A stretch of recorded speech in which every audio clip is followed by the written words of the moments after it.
Și sunt aproape 23 de milioane. Dă cineva 25 de milioane, mâine o dau.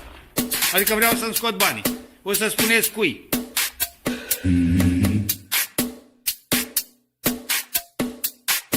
Trebuie riscat. Câteva 2-3 milioane, nu știu. Că riști 2-3 să iei 50. You know what?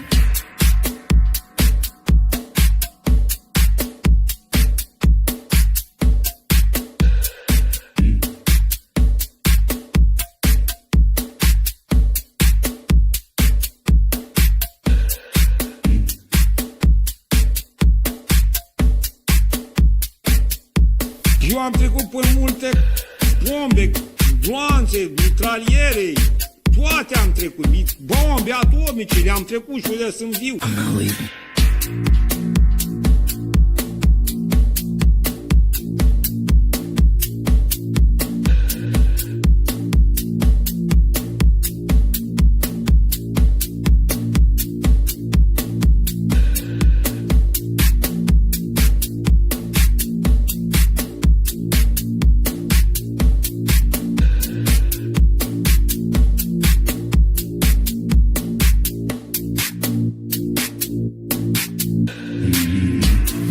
And I remain squarely focused on our dual mandate to promote maximum employment and stable prices for the American people.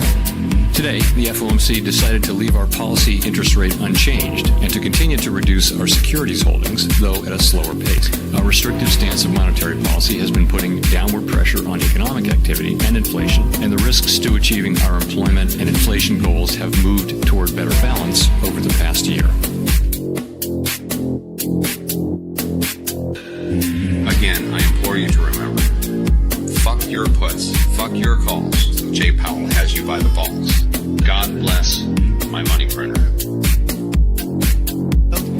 They're eating the dogs, the people that came in. They're eating the cats. Springfield, they're eating the dogs, the people that came in. It's the people that came in. They're eating the dogs, the people that came in. They're eating the cats. They're eating, You know what? they're eating the pets. I'm not leaving. I'm not leaving. This is, I think, one of the reasons. I'm not fucking leaving. You know, Good thing to say for a city manager. It's not fast.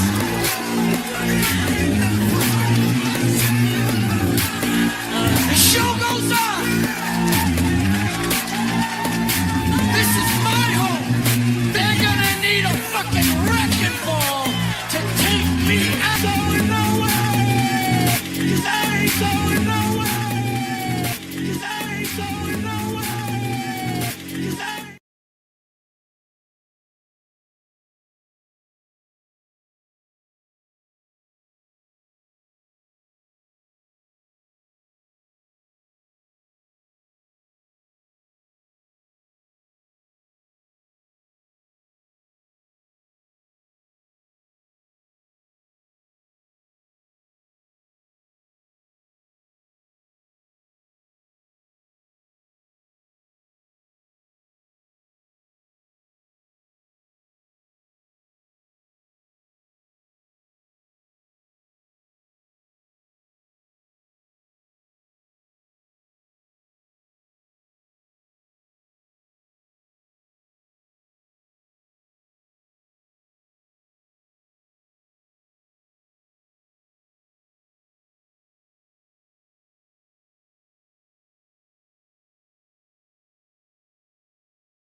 Oh, da, bum, baby, suntem live, seara de cripto, seara de investiții, episodul 8 din sezonul 9, magie, vrăjitorie, taco Trump la datorie, da, ați auzit bine, din nou Trump s-a răzgândit și vrea în momentul de față să facă pace cu Iranul, ceea ce pare că acum câteva zile ne spunea că n-are cu cine să negocieze, pentru că i-au omorât pe toți ăia din Iran, liderii politici, și n-ar avea cu cine să negocieze.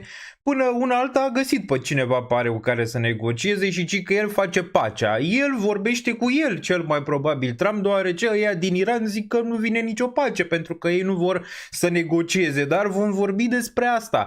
Cum a dat Trump tweet-ul ăla că negociază cu Iranul, ceea ce nu e niciun fel de șoc, adică nu e un șoc din punctul ăsta de vedere, deoarece a făcut asta și în trecut, de asta și numele lui este Taco Trump, adică Trump întotdeauna se răzgândește și chickens out, că de la asta vine în mare parte, Trump always chickens out, da, adică e ca o găină când se pune presiune pe el, bam, cedează cum a cedat și în zona tarifelor, așa a făcut și acum, da, îl vedem aici cum îi se mișcă capul, dar în mare parte asta este strategia lui. De ce? Pentru că vrea să iasă din acest război pe care la început poate nu neapărat la îndemnul lui, ci mai degrabă la îndemnul celor din Israel și vom discuta și despre asta, deoarece cred că e un plan ascuns acolo, având în vedere că Trump a zis că le dau 24 de ore prima dată, Borm a zis că le dau 48 de ore, că dacă nu o să fie rău și o să le atac toate zonele astea de energie și nu o să mai aibă niciun fel de energie electrică, absolut nimic și tot Iranul o să fie devastat. E bine, iranienii au zis că dacă se întâmplă asta vor ataca și toate țările din Golf și Trump le dă 48 de ore. După 48 de ore Trump a zis și a venit și a zis le mai dăm 5 zile de negociere. Și ulterior a zis că va face pace și va face pauză vreo lună de zile. Deci de la 48 de ore amenințare, pe urmă a venit cu 5 zile și pe urmă a venit cu o lună de zile pauză. De ce? În mare parte pentru a pregăti cel mai probabil un plan. Și planul ăla, vom discuta imediat despre el, va avea un impact și în piețele financiare. Ați văzut cum Trump a dat acel mesaj, da? pe Twitter, pe Truth Social și toate cele și s-a dus, prețul petrolului a luat-o în jos și vom discuta și despre acest aspect, deoarece știți foarte bine că am shortat petrolul. Da, am shortat petrolul și am și făcut profit pe acest short pe petrol, pe care vi l-am reliefat de vreo 2 săptămâni, dacă mai țineți minte aici pe canal. Și imediat o să-l analizăm să vedem dacă petrolul mai crește în perioada viitoare sau asta a fost, s-a terminat și acel play pe care vi-l ziceam, adică criptomonedele long, acțiunile long și petrolul short, va continua și în perioada viitoare, da? Dacă vă plac aceste live-uri pe care AI-ul nu le poate copia în momentul de față, apăsați butonul de like și desigur dați un share, deoarece vom fi aici live aproximativ 2 ore, 2 ore jumate. Interesul este la minim, dar apreciez pe fiecare în parte care vine, se uită și discută și e interesat de toate aceste subiecte, mai ales de piețele financiare, unde o să stăm destul de mult astăzi să le analizăm. Desigur, după prima parte care de obicei durează o oră și un pic, în care discutăm despre tot ce s-a întâmplat. Dar ce s-au întâmplat lucruri interesante săptămâna asta și după cum vedem în media în momentul de față, una zice Trump, alta zice Iranul și nu mai știi pe cine să crezi și este o harababură totală în toată treaba asta în momentul ăsta, deoarece Trump vrea să se distanțeze de război, dar nu știe cum. V-am zis ce o să facă și asta a și făcut. A zis că el a câștigat deja războiul și vă ziceam asta de acum o săptămână că asta o să facă și așa o să vrea să iasă din războiul ăsta, că el a câștigat și vreo 80% din infrastructura Iranului a distrus-o și nu mai e niciun fel de nimic. Pe de altă parte, avem strâmtoarea Hormuz. Strâmtoarea Hormuz care acum, dacă vă vine să credeți așa ceva, este controlată de Iran. Adică Iranul vine și pune în momentul de față chiar și sume de bani ca navelele să treacă pe strâmtoarea respectivă. Păi ce ai făcut, Trump? N-ai zis că tu vrei să ai strâmtoarea respectivă și să o deblochezi și toate cele n-ai făcut. Colac peste pupăză, acum nu mai zice că Trump vrea el strâmtoarea, a zis că poate strâmtoarea o să fie controlată de el și de Ayatollah. Deci a revenit la Ayatollah, deci Ayatollahul și cu Trump vor avea, să zicem, acea strâmtoare Hormuz și cine va trece prin strâmtoarea aia sau nu. Din nou, cuvinte aruncate la întâmplare, deoarece în momentul de față pare că nu poate să controleze situația acolo, având cea mai bună armată din istorie, adică armata Statelor Unite tot nu poate controla acea strâmtoare, deoarece iranienii pot destul de ușor în continuare să livreze acele rachete din munți, deoarece v-am zis, Iranul este construit în zona asta, acele zone de rachete balistice și de unde pleacă, ele sunt în zonele astea muntoase și e foarte greu să le ataci. Și ați văzut cum pleacă de acolo, numai rachete, bun. Discutăm despre România, desigur, după cum vedeți aici, Am tricoul acesta pe mine deoarece mâine este un meci important și o să discutăm un pic și despre asta un pic mai târziu, deoarece în prima parte discutăm despre toate astea, piețe financiare și tot ce se întâmplă, dar suntem români și trebuie să ne susținem echipa națională care e într-un moment greu. Mâine va avea un meci foarte, foarte greu, ok?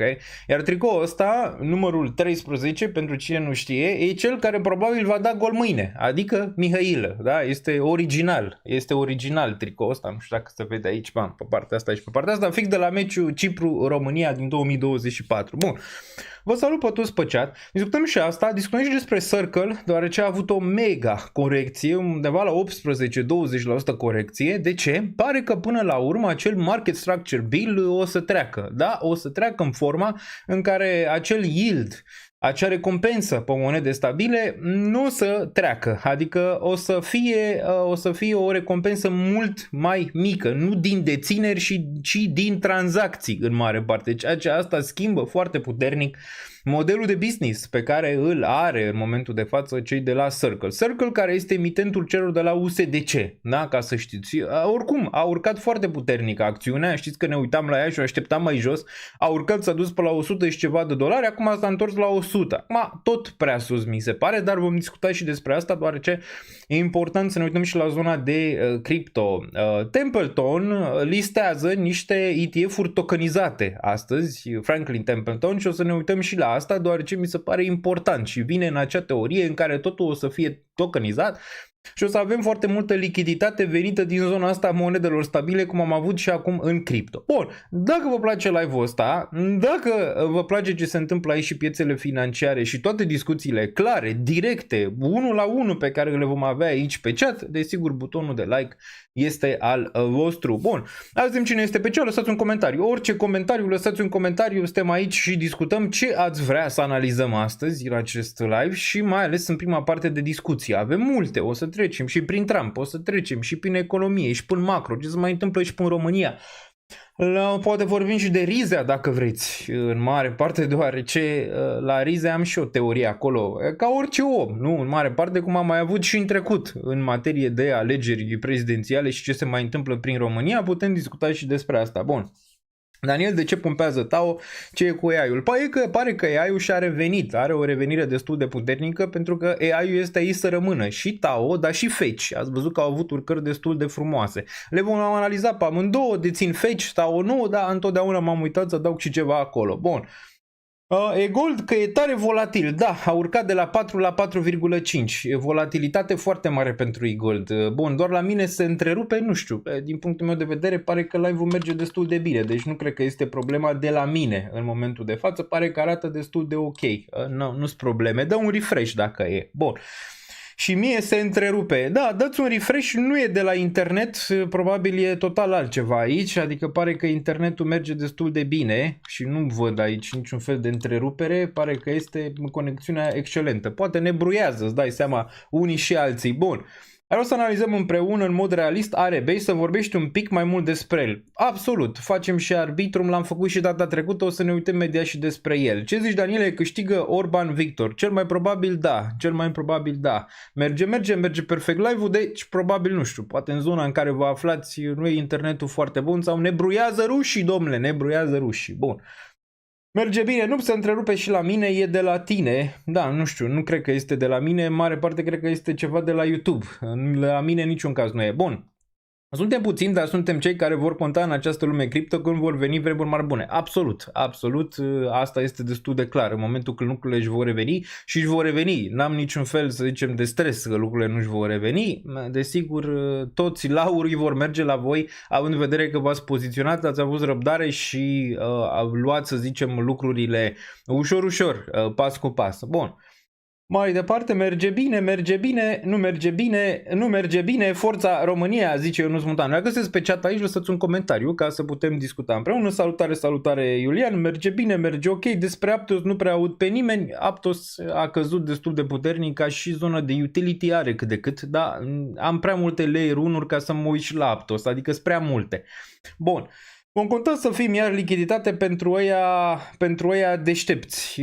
Păi ăia deștepți poți să fii tu. Dacă îți faci un portofoliu și ți-l formezi de acum, poți să fii tu printre cei care, să zicem, deștepți care cumpără low și vând high la un moment dat. Bun, ne blochează riza, zice cineva, vine criza. Discutăm și despre asta, nu cred că vine criza, cred că Trump o să facă orice posibil să se retragă din războiul ăsta. Dacă știți foarte bine, timeline-ul meu era până la final de lună aprilie, ceea ce pare că, de fapt, până la final de lună martie, ceea ce pare că suntem acolo.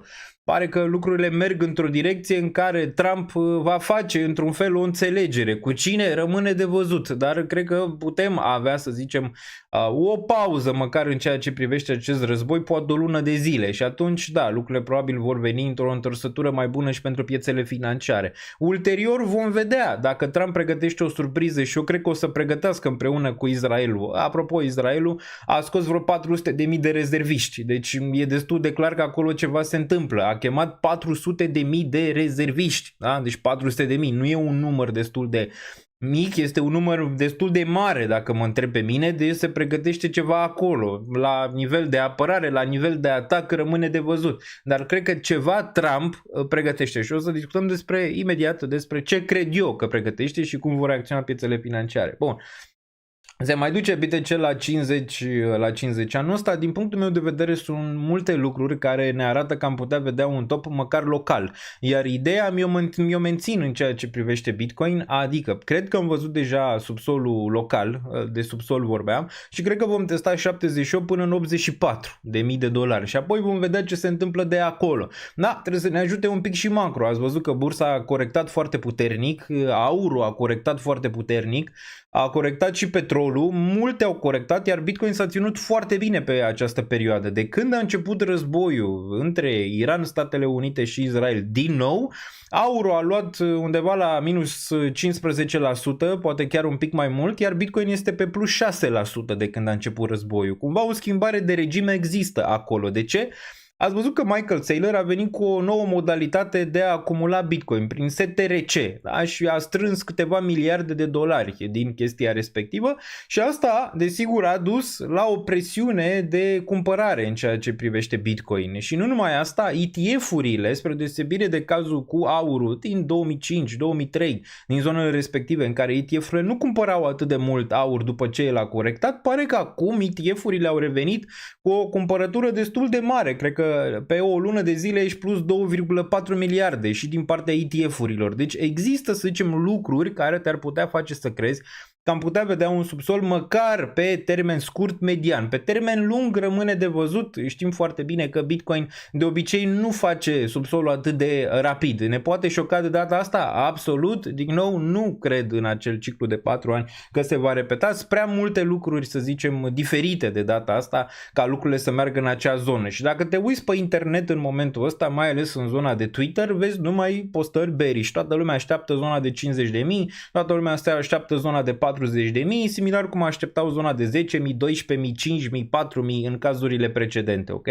Deci sunt câteva lucruri acolo care îți dau ideea, impresia că ai putea să vezi o urcare în perioada viitoare și de asta Bitcoin s-a ținut mai bine. Și lucru pe care vă ziceam să-l analizați, în momentul în care bursa corectează și Bitcoin rămâne stabil. Din nou revenim în momentul aprilie 2025 în care s-a întâmplat similar. Am văzut o corecție pentru burse, iar Bitcoin s-a ținut foarte bine și a pus un button la 74.000. A durat ceva? A durat până când a venit mutarea în zona superioară pentru BTC. Indicatorii, din nou, sunt destul de jos în momentul de față și majoritatea dintre ei sunt resetați de la MACD, de la RSI, de la Stochastic, dacă te uiți pe time frame-ul weekly, desigur.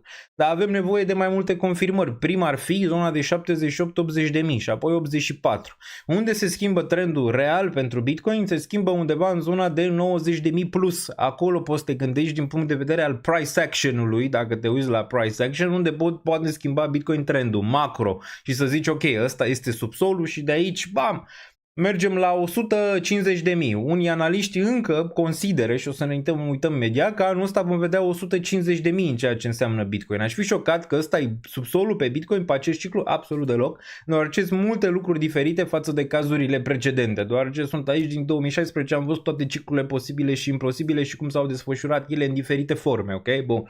Deci ceva e diferit în ciclul ăsta, sperăm să fie în modul superior diferit, adică să vedem Bitcoin la all-time high poate anul ăsta sau la începutul anului viitor, decât în modul negativ în care toată lumea, dacă te uiți pe internet, așteaptă subsolul în octombrie, noiembrie, decembrie. Și când toată lumea așteaptă ceva, toată lumea așteaptă să cumpere la 50.000, de cele mai multe ori, adică în proporție de 70% plus, piața face ceva diferit, ok? Cum a făcut și în cazurile precedente, da? În asta zic, probabilitatea crește pentru un subsol în momentul de față pentru BTC în zona asta, între 60 și 70 de mii, o urcare în zona de 80 de mii plus, poate chiar 90, și apoi vom reevalua să vedem dacă este subsolul pe Bitcoin aici sau nu, dar intrăm imediat pe analiză tehnică. Bun, mai departe.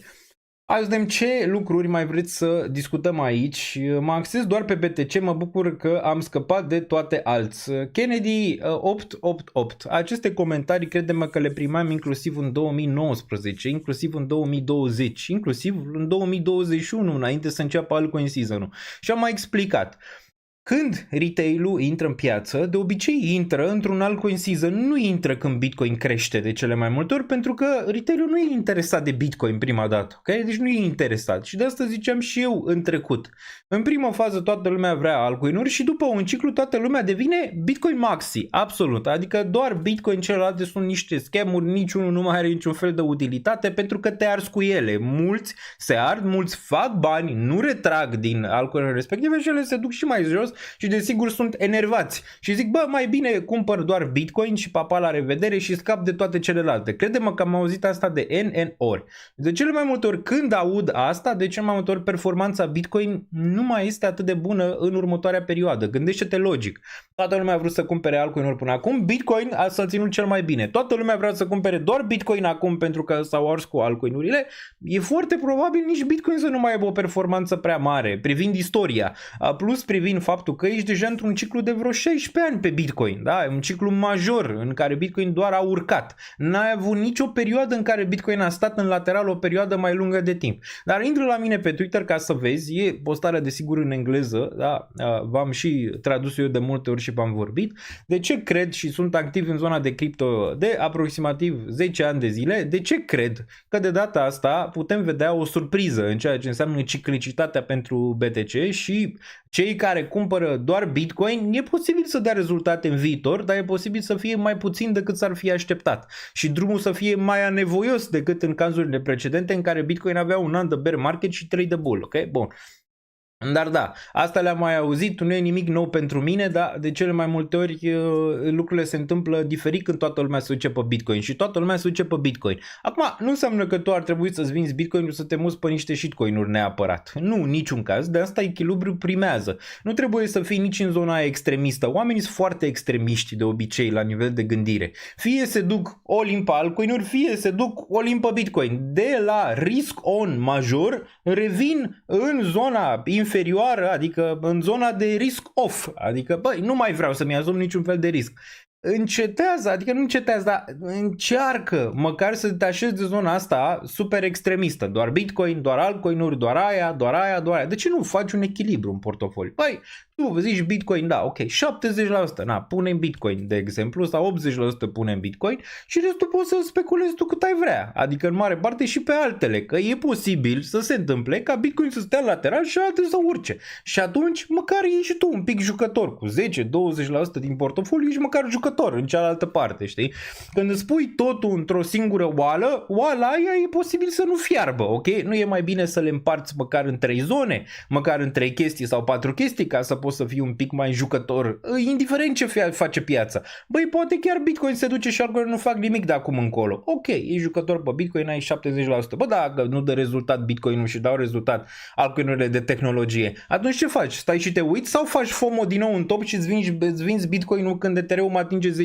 Sau când vezi Solana că se duce la 1.000? Sau când vezi că nu știu ce altcoinuri a bubuit, nu știu la ce nivel și tu stai și te uiți pe margine cu Bitcoinul tău în mână și ceilalți fac 10, 20, 30, 40, 50x, nu? Asta zic. Bun.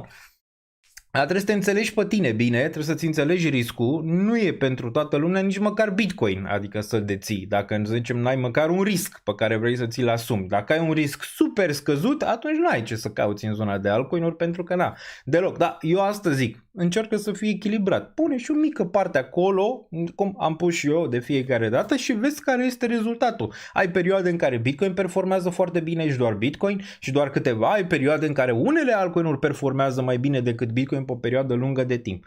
Ideea mea e următoarea. Următorul bull market pentru altcoin-uri, da, care o să vină, da, nu pentru toate, pentru cele de tehnologie, despre asta vorbeam, și cele pe utilitate, va fi total diferit de ce ai văzut până acum.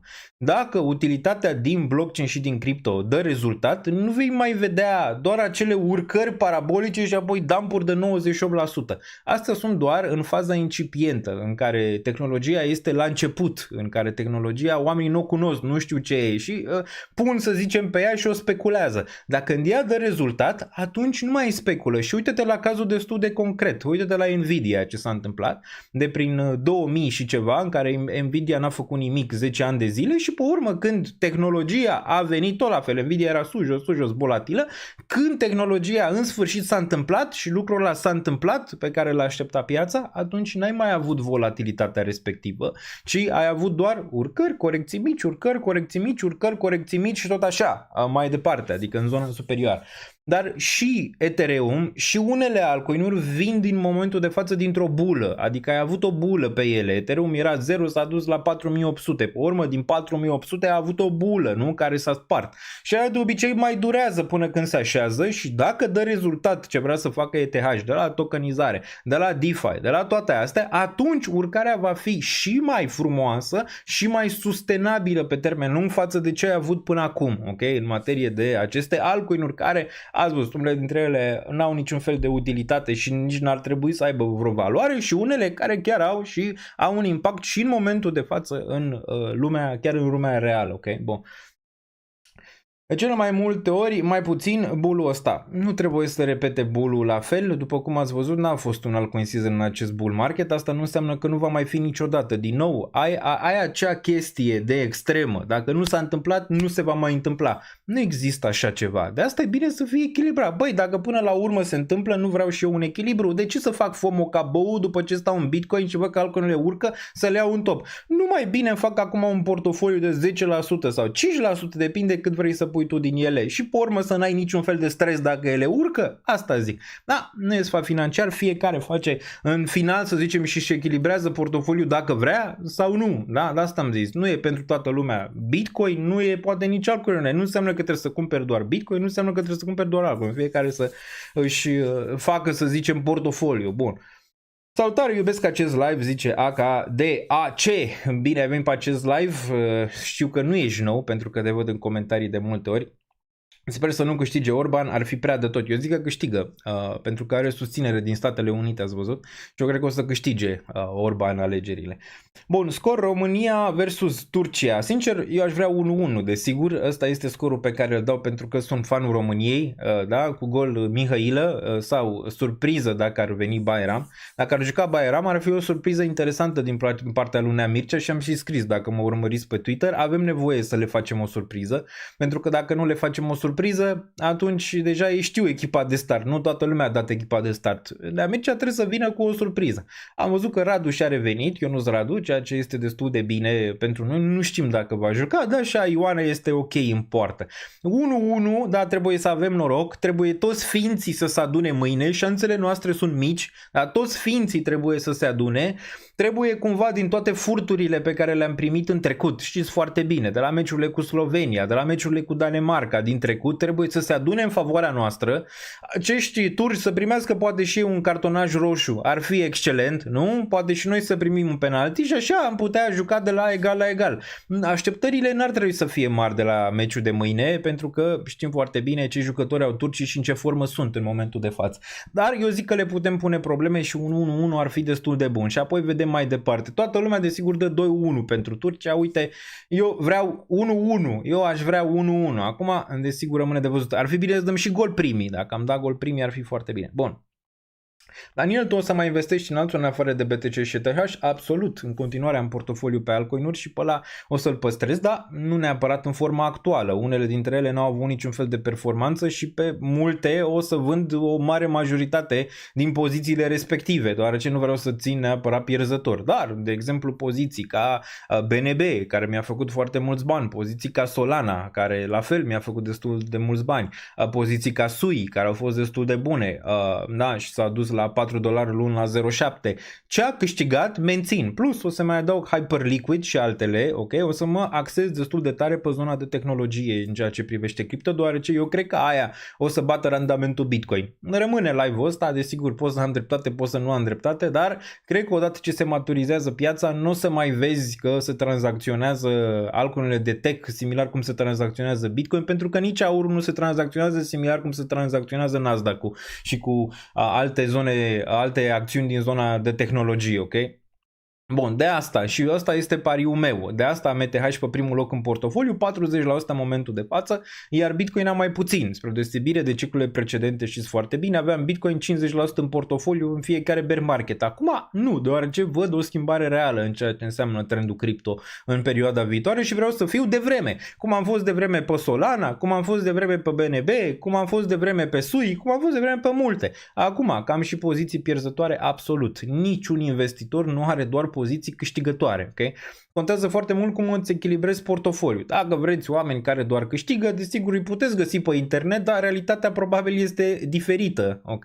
De cele mai multe ori. Dar overall, portofoliul meu în continuare arată bine, cel de criptomonede. Cel de acțiuni arată și mai bombă. Acolo am o singură acțiune pe minus, aia este NIO și sper la un moment dat să pot să scap de ea dacă se întoarce pe la 9, că acolo am prețul mediu. Da, și la acțiune am fost de vreme. Palantir, știți foarte bine că vorbeam de el din 2022-2023 de Palantir și am luat la zona aia de $10-15, destul de mult Palantir. De Meta, de Nvidia, știți foarte bine, am luat în zonele deja, ne-am poziționat destul de bine pe zona de acțiuni. Pe zona de cripto, da, a fost dezamăgire, ceea ce este drept, a fost dezamăgire din mai mulți factori de piață care ține de piață de cripto, nu neapărat de macro, macro a fost destul de bun pentru zona de cripto, mai puțin pentru zona de altcoin-uri, deoarece am fost în QT o perioadă lungă de timp, dar acum ieșim din zona de QT și am putea intra într-o regiune cât de cât mai bună. Acum nici nu mai ai printări de bani cum ai avut în 2020 ca să te aștepți poate la același altcoin season, de asta următorul probabil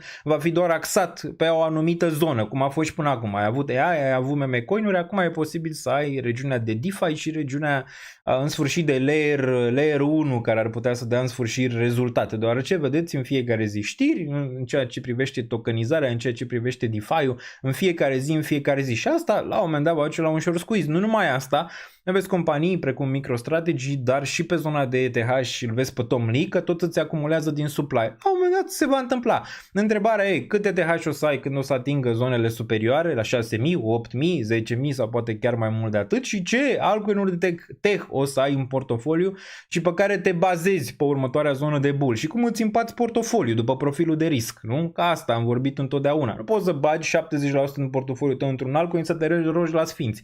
Că poți să iasă, poți să nu iasă, poți să fii cel mai bun investitor din lume și să vezi cea mai bună criptomonedă pe care ai văzut-o în viața ta. Tot poate să ducă la minus 98% într-o zonă de asta de bear market agresiv, mai ales pentru zona de altcoin-uri, ok? Bun. La Polymarket câștigă mereu cel cu scorul mai mic dacă urmărești rezultatele alegerilor anterioare. Nu m-aș baza doar pe asta, astea pot fi statistici, dar și statisticile desigur se pot întoarce. Dacă te referi, nu știu, la meciul de fotbal România-Turcia sau la altceva, sau la alegerile prezidențiale sau la altceva. Iran acum au declarat că au distrus toate bazele US din regiune, nici vorbă de pacea pe care o vrea Trump. Da, Trump v-am zis că o să foldeze, dacă mă urmăriți pe Twitter, da, Taco Trump. Taco Trump a făcut din nou un taco, a făcut din nou un chicken out. Bun, de ce? A urcat randamentul obligațiunilor de 10, 2 și 30 de ani foarte sus, din nou foarte sus și asta când se întâmplă, ești foarte aproape de o criză economică. Odată ce piața de obligațiuni și yield-urile de obligațiuni îți urcă atât de tare, e o problemă, mai ales cea de 10 ani peste 4,5 și s-a apropiat de zona, era la 4,3. Și imediat, s-a întâmplat asta, imediat cum petrolul s-a dus peste 110, Brent-ul, unde v-am zis că îl shortez și l-am shortat și vă arăt imediat și am și luat profit peste 10% pe poziția respectivă. Ok, Trump a cedat, da, a cedat și a făcut deal-ul cu el însuși, cum a făcut și cu tarifele. Știți că la tarife făcea la fel. Fac deal-ul cu China, vorbim cu China. De fapt, nu prea erau nici o discuție.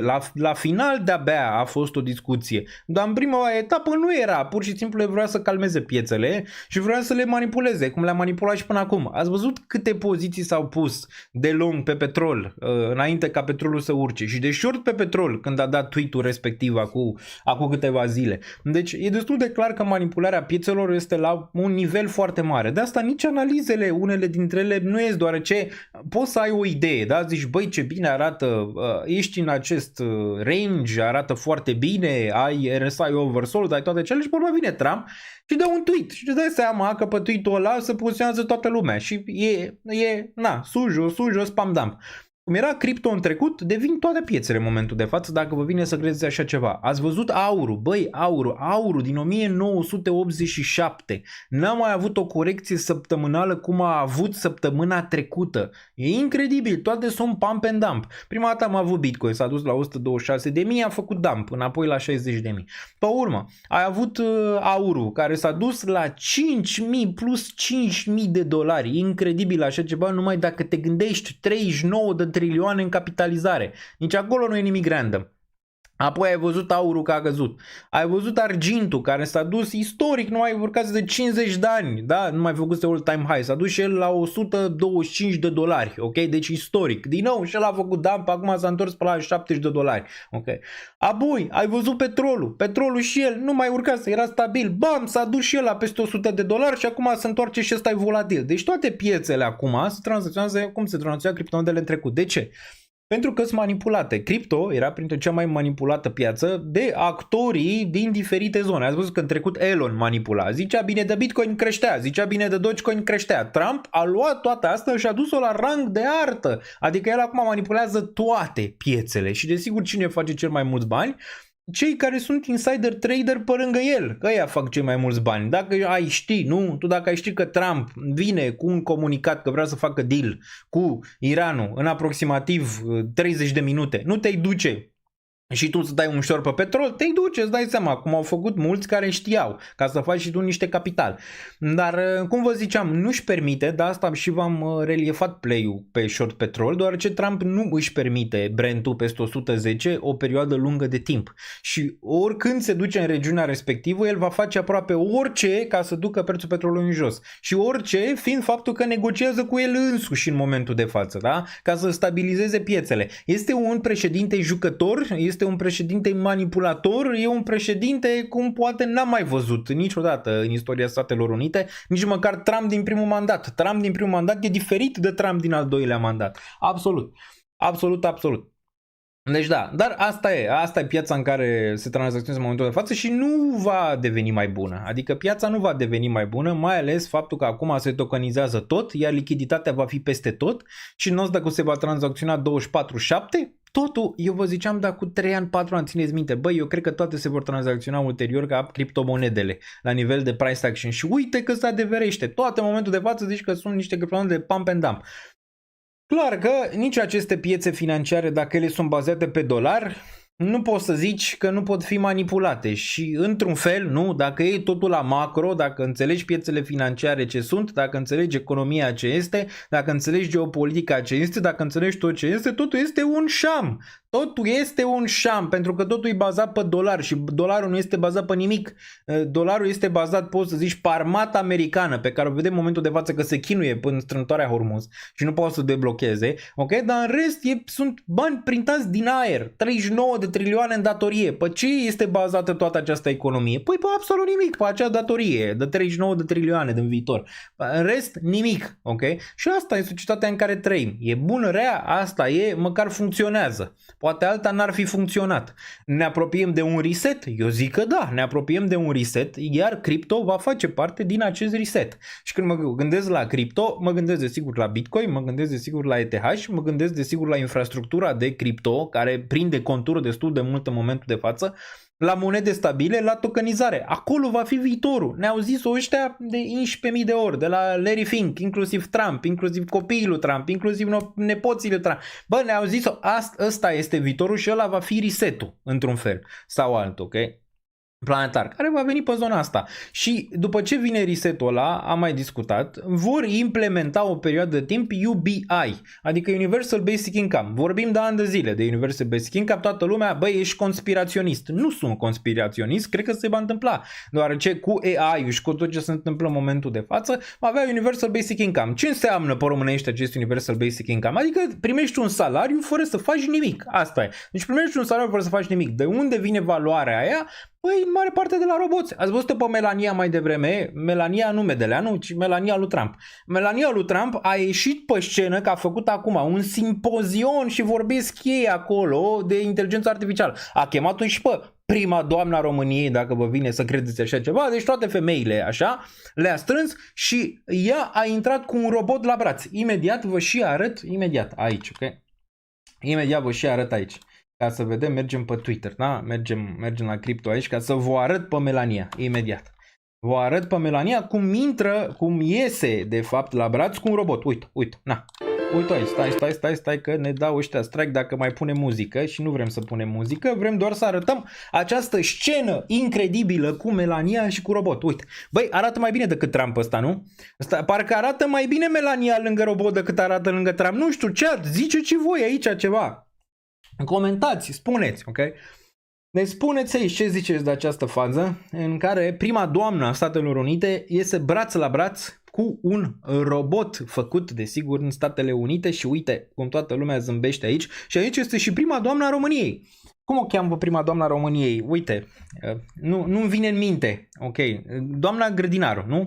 Parcă, corectați-mă dacă greșesc. Dar este și aici, posibil să vedem și poze cu ea și cu Melania, ceea ce este bine că este și ea acolo, având în vedere că, măcar ne reprezintă și pe noi cineva în Statele Unite, da? Deci, o vedem aici, dar asta zic, revenind, UBI-ul, acest Universal Basic Income, va fi foarte important, deoarece, da, vei primi bani fără să faci nimic, dar desigur vine și cu niște lucruri negative. Adică, banii aia pe care îi primești, trebuie să semnezi. Băi, odată ce ai primit banii respectivi, trebuie să faci ceva cu ei, adică nu poți să-i cheltui tu cum vrei, vor fi cheltuiți, nu știu, doar pentru a-ți cumpăra de mâncare, doar pentru a-ți cumpăra ceva electrocasnice, va fi control. Deci pe banii aia pe care o să-i primești va fi control. Nu te duci tu în Miami cu banii aia sau în altă. Plus că nu vor fi bani suficienți ca tu să poți să te miști atât de mult. Ok? Vor fi bani ca tu să poți să trăiești, să poți să-ți cumperi și tu ceva, să nu mori de foame, având în vedere că nu mai poți să-ți iei niciun job.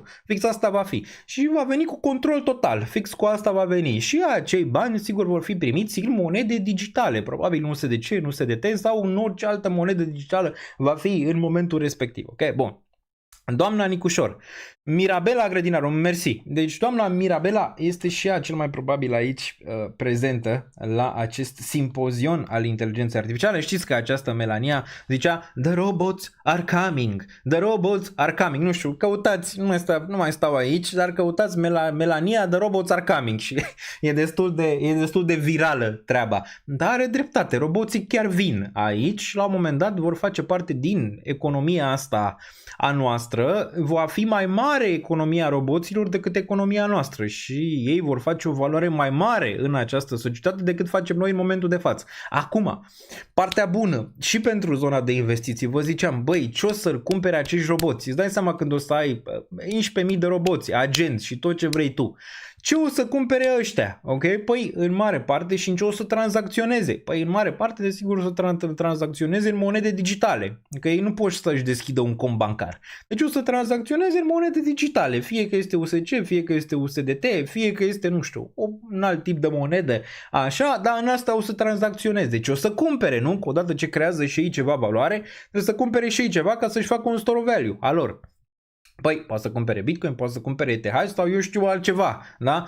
Nu știu dacă vor să cumpere neapărat aur, acești roboți. Da, asta e pariul pentru următorii 10 ani, e că economia aceasta a roboților va fi de 10 ori mai mare din punctul meu de vedere decât economia oamenilor pe care o creează oamenii. Și asta vedem din ce în ce mai tare. Totul acum este cu AI, tot este cu AI, mă uitam și la o sursă de știri destul de, nu știu, bună pentru România, să zicem așa. În loc să scrie știrea, au scris CPT, fă-mi te rog și punem promptul nu știu care și au postat-o din greșeală. Deci, ce o să facă asta cu creierul uman? O să ne prostească, să ne ia naiba. Deja văd asta, băi, și la mine. Cumva, acum când scriu, mi se pare ciudat.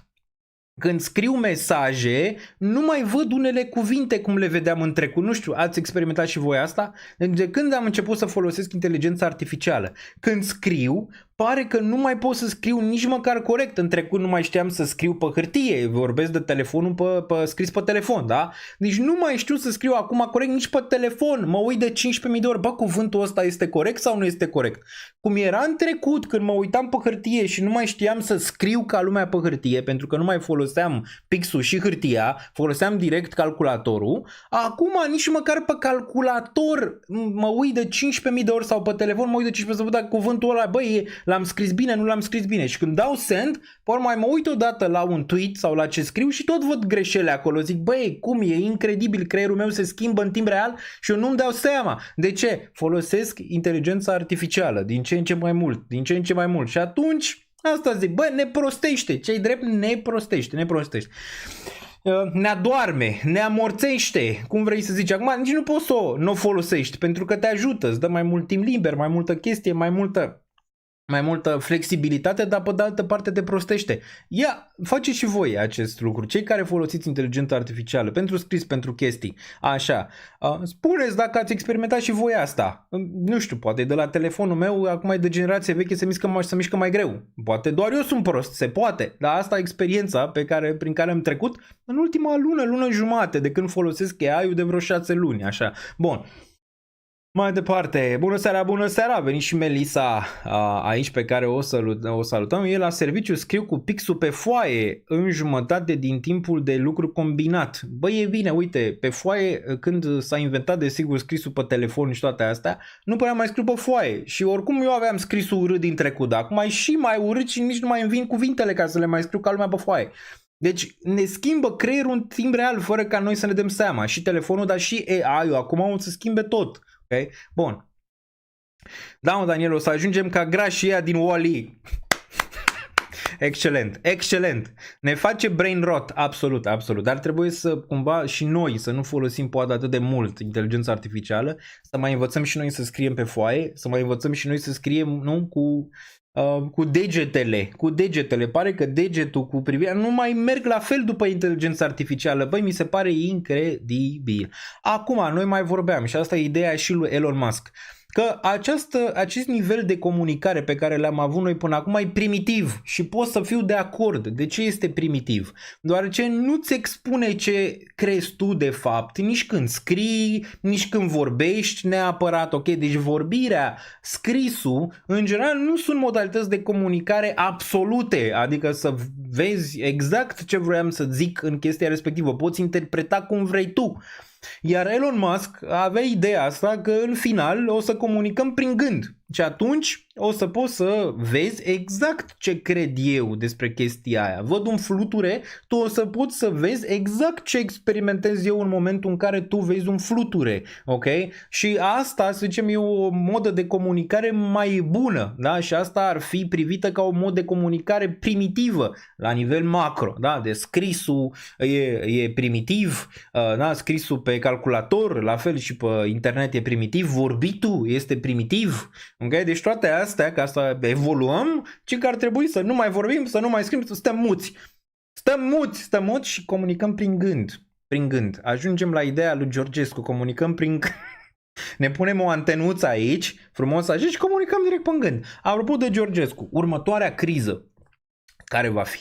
Toată lumea, criză economică, criză economică. Bă, da, nimeni nu vorbește de criza mâncării și criza apei. Apă, hrană, energia, aia lui Georgescu, pare că prinde contur. Acum, nu știu de unde a luat-o, știm foarte bine că a scris domnul Georgescu și în trecut despre treaba asta, dar e posibil să devină reală. Ați văzut că țări, precum Slovenia în momentul de față, limitează cât combustibil poți să cumperi, deoarece știm foarte bine că ne aflăm în momentul ăsta în război, iar Slovenia îți limitează cât poți să cumperi de la benzinărie. Oare urmează și România? Oare urmează și alte țări? Și tot așa. Și asta o să aibă un impact și la nivel de mâncare și la nivel de apă la un moment dat, deoarece astea sunt cât de cât finite, ok, în mare. Și la un moment dat e posibil să ai o criză a apei și o criză a mâncării și la nivel de Uniunea Europeană, cum ai avut poate în Africa în trecut, da? Crize de genul ăsta. Ați văzut cum au bombardat ăia gazul din Qatar, cum, bam, gazul a luat-o la stele. Cum au închis strâmtoarea Hormuz, bam, cum petrolul s-a dus și el la stele. Deci lanțurile astea de aprovizionare, probabil în viitor, când țările poate nu vor mai fi atât de deschise cum sunt acum, pentru că toate se înarmează, după cum ați văzut, inclusiv Uniunea Europeană se înarmează, iar cineva ca Volkswagen, companii ca Volkswagen acum fac și chestii de armament pentru apărare, ceea ce din nou e un semnal acolo că ceva se întâmplă. Când lanțurile de aprovizionare nu mai sunt atât de deschise și atât de directe, atunci poate să aibă un impact și mai mare și poate să aibă un impact și asupra apei și asupra mâncării. Ați văzut că deja în Qatar și în toată zona respectivă, oricum ei nu prea aveau prea multă apă în regiunea respectivă, ci o filtrau.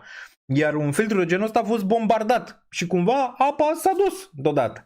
Deci da, chestia respectivă cu apă, hrană, energie, e posibil ca următoarea criză să vină de acolo. În cât timp vom vedea, depinde foarte mult cât se mai ceartă demenții ăștia pe planetă, unul cu altul, și depinde cât vor să câștige anumite zone ale lumii, cum ar fi, ați văzut, Venezuela, cum ar fi Iranul, cum ar fi Ucraina în momentul de față. Apropo, e absolut incredibil. Iranienii acum sunt noua Ucraină, dacă vă vine să credeți așa ceva. Pun videouri pe internet și îl trolează pe Trump, că a atacat Libia, Statele Unite, că a atacat Siria, că a atacat Irakul, că a atacat toate astea. Bă, dar nu o să atace Iranul și o să le ia toate resursele. Deci cumva acest Iran devine o Ucraina, dacă îți vine să crezi, da? Deoarece la nivel macro ei sunt cei suprimați în momentul ăsta.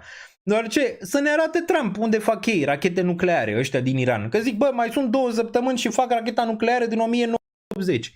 Unde e racheta nucleară? Hai să vorbim și despre asta. Poate Statele Unite cu Israel să atace Iranul cu arme nucleare? Răspunsul este da, absolut. Ăsta este planul secret? Nu, dar cred că se poate întâmpla într-un context. Contextul fiind ca iranienii să omoare liderul Israelului, adică pe Bibi Netanyahu, sau liderul Statelor Unite, adică pe Trump, sau pe cineva din zona respectivă. Dacă s-ar întâmpla asta, da, Iranul ar putea fi atacat de Statele Unite și de Israel, dar mai degrabă de Israel, deoarece Israelul n-a semnat pactul nuclear și au arme nucleare, apropo, iar Statele Unite nu zice nimic despre asta. Probabil iranienii o să fie atacați de izraelieni, adică Israelul o să atace Iranul cu arme nucleare în acest context. În rest, nu cred că se va întâmpla. Planul secret al lui Trump este următorul. Ce cred eu? Cred că vrea să tragă de timp în perioada asta și amorțește pe ea, ok? Cu domnule, facem deal-ul, nu mai facem deal-ul, ăia zic, bă, dar n-a vorbit nimeni cu noi, ok? E o tactică pentru a aduce prețul petrolului în jos și toate cele. Îi amorțește un pic, să nu mai știe. Trump zice una într-o zi, alta într-o zi zice că iranienii i-au dat un cadou lui Trump, ceea ce iranienii au zis că nu, deci îi amorțește în diferite zone pentru a pune trupe acolo în Iran, ok? Cred că ăsta este planul. Trupe care în primă fază vor fi trupe doar de elită și apoi probabil din zona Israelului. Cred că Israelul are mai mari șanse să dea un deploy, să ducă trupe pe teritoriul iranian și atunci să vină un conflict un pic mai aprins. Dacă iranienii nu cedează și după cum vedeți nu cedează, cred că momentan îi amorțește un pic ca până la urmă să mute trupe în primă fază în zona strâmtorii Hormuz ca să poată să controleze regiunea respectivă, ok? Și apoi probabil și mai mult dacă ăștia nu cedează și nu iau deal-ul pe care Trump îi spune, adică să le dea tot, că cam asta e deal-ul, să le dea tot Statele Unite și Israelul și Iranul să nu mai existe în mare parte, ok? Dar cred că ăsta e planul. Și planul ăsta, da, probabil va duce la o volteată foarte mare pentru piețe. Nu cred că Trump, să zicem, în momentul ăsta va da fold instant. A dat momentan pentru a echilibra piețele, dar ulterior cred că va veni cu un plan mai mare, care va veni mai mult din zona Israelului, iar SUA se va retrage un pic din conflict, ok? Odată ce va lua strâmtoarea și lucrurile vor evolua într-un mod pozitiv și acele nave vor putea trece prin strâmtoare, SUA se va retrage și pe asta cred că se va întâmpla, iar Israelul va rămâne în continuare să ducă acest război mai departe, iar Iranul va deveni Ucraina în mare parte. Pe de altă parte n-are nici cine să-i ajute pe iranieni decât rușii și cu chinezii. Da? Deja un alt proxy war, un alt război proxy. Am avut până acum Ucraina, care tot proxy war, ajutată de Uniunea Europeană cu armament și cu bani și de Statele Unite. Acum mai ai încă unul, da, în cealaltă parte a lumii. Deci cumva Ucraina și Iranul cam asemănătoare din punct de vedere cum se întâmplă lucrurile. Dar pe asta pariez că până la urmă fie Israelul, fie Statele Unite vor duce trupe în zona respectivă pentru a avea strâmtoarea Hormuz, dacă Iranul nu cedează desigur și nu face deal-ul respectiv.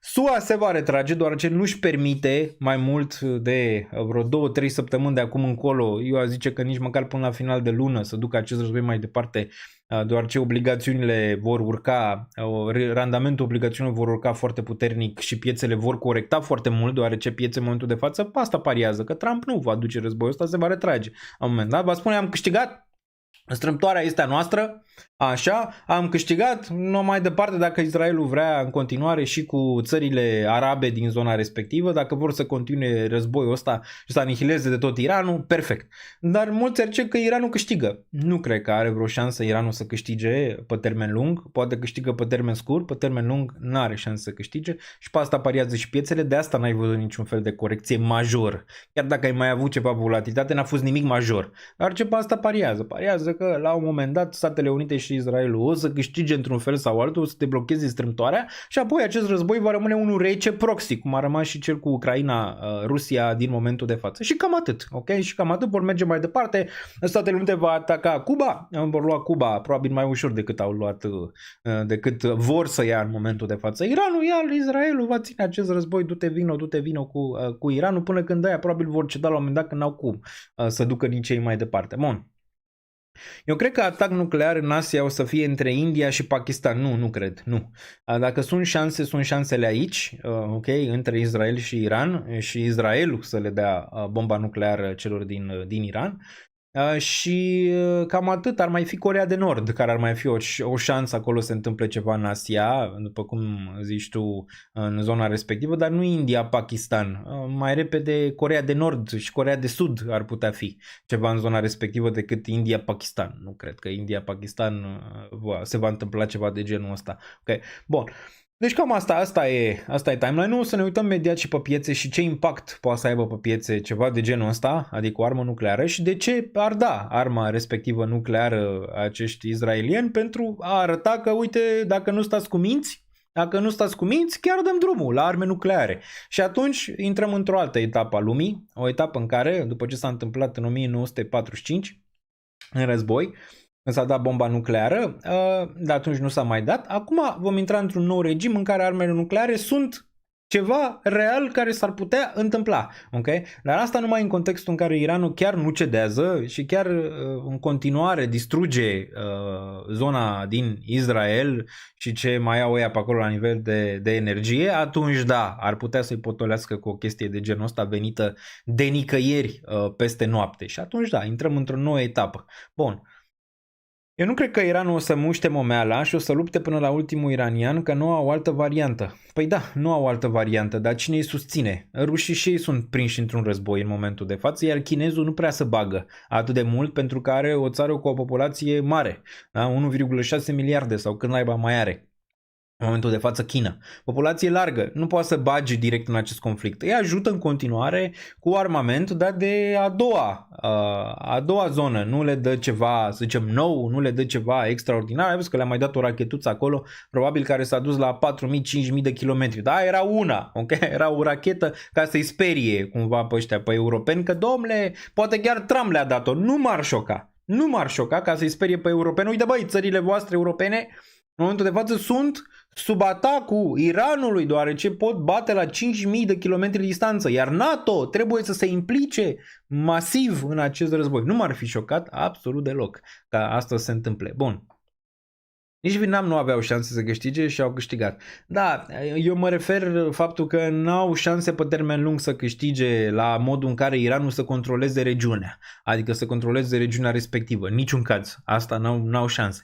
Că poate să reziste în continuare ca Iran, ar putea, dar la felul în care a fost și Vietnamul. Pe urmă s-a terminat și războiul respectiv și Vietnamul și-a mai revenit. Dar sub o altă formă. Nu mai e Vietnamul ăla din trecut în niciun caz. Da, după bombardamentele alea. Dar la fel și aici, dacă intră cu trupe și războiul ăsta chiar durează mulți ani de zile, nu o să aibă succes prea mare, decât o să distrugă mare parte din Iran, poate o să schimbe leadership-ul politic și cam atât. Dar țara nu poate să o ia, că n-are cum. Am zis, sistemul în tot și multe alte chestii care sunt acolo, deșert, e foarte greu. Dar să câștige Iranul, ce ar însemna să câștige Iranul? Că lumea nu înțelege asta. Bă, ce înseamnă să câștige Iranul? Înseamnă să controleze toată zona din Orientul Mijlociu. Asta înseamnă să câștige Iranul, ceea ce nu se poate întâmpla niciodată, ok? N-are cum. Atâta timp când n-au arme nucleare și după cum s-a putut vedea, n-au cum să controleze zona respectivă niciodată. Iar Arabia Saudită și Qatar și toate zonele alea de acolo, Emiratele, nu o să fie niciodată de acord să fie sub controlul Iranului vreodată, ok? Bun. Deci nu se va întâmpla în niciun caz asta. Bun, mai verificați și butonul de like. Dacă vă place, suntem de-abia în prima parte, 59 de minute aici. Ne uităm și la pieță imediat. Așa arată Bitcoin momentan, 70.928. Aici nu face nimic. 70.800 stă în lateral, a și avut o urcare, se poate vedea, din nou are rezistență în nivelul ăsta, dar ne vom uita imediat. O să ne uităm și la petrol. La petrol v-am zis că shortez Brent-ul, uite-l, asta era poziția pe care v-am și reliefat-o. Mulți ziceau să nu shortez împotriva trendului, dar v-am zis că știu ce fac, ok? Și dacă știu ce fac. Bun. Am să construiesc o poziție în range-ul ăsta, am și marcat profit pe acest dump de aici, care a venit foarte bine. Asta a fost candela Trump, ok? Deci asta a fost candela Trump de aici, Asta a fost candela Trump când a zis că negociază. Și o să ne uităm imediat pe știri, că sunt destul de multe, dar asta a fost candela Trump, s-a dus în regiunea asta și am închis poziția, ok? Pe plus, deci bine. Acum, mai vreau să mai shortez petrolul, da. Dacă mai dă oportunitatea aici, din nou o să-l shortez.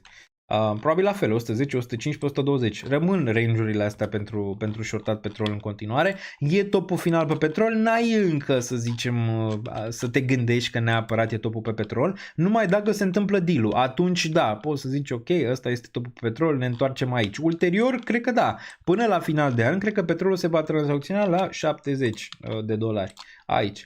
Okay? Înapoi în regiunea asta până la final de an. Și asta ziceam. Când construiești o poziție de short aici pe Brent, în range-urile astea, poți să te uiți unde poți shorta Brent-ul. Eu am shortat cu 1x leverage și vă arăt imediat. Okay? Și nici vouă, nu e ca recomandare, dar nu e indicat din punctul meu de vedere să folosești prea mult leverage. În general, în trading, dacă nu știi să-l folosești leverage-ul. Leverage-ul se folosește când tu nu vrei să ții prea mulți bani pe exchange. De exemplu, tu vrei să tranzacționezi cu 10.000 și nu vrei să ții pe toți și ai 1000 și pui 10x leverage, dar ai grijă la lichidări. Asta e problema foarte, foarte mare care a fost și în cripto, dar acum vine și în piețele tradiționale prin această tokenizare, plus că multe exchange-uri de cripto acum au și petrol, au și aur, au și alte instrumente financiare, inclusiv ai Hyperliquid, în care acolo poți să shortezi petrolul, apropo. Da. Mai desigur BingX pe care am shortat eu petrolul, dar și altele care o să implementeze în viitor, toate aceste instrumente financiare care în trecut nu existau doar criptomonede și atât. Acum e un blend între cele două piețe, cea clasică și cea de criptomonede, și este ceva probabil ce se întâmplă odată în viață.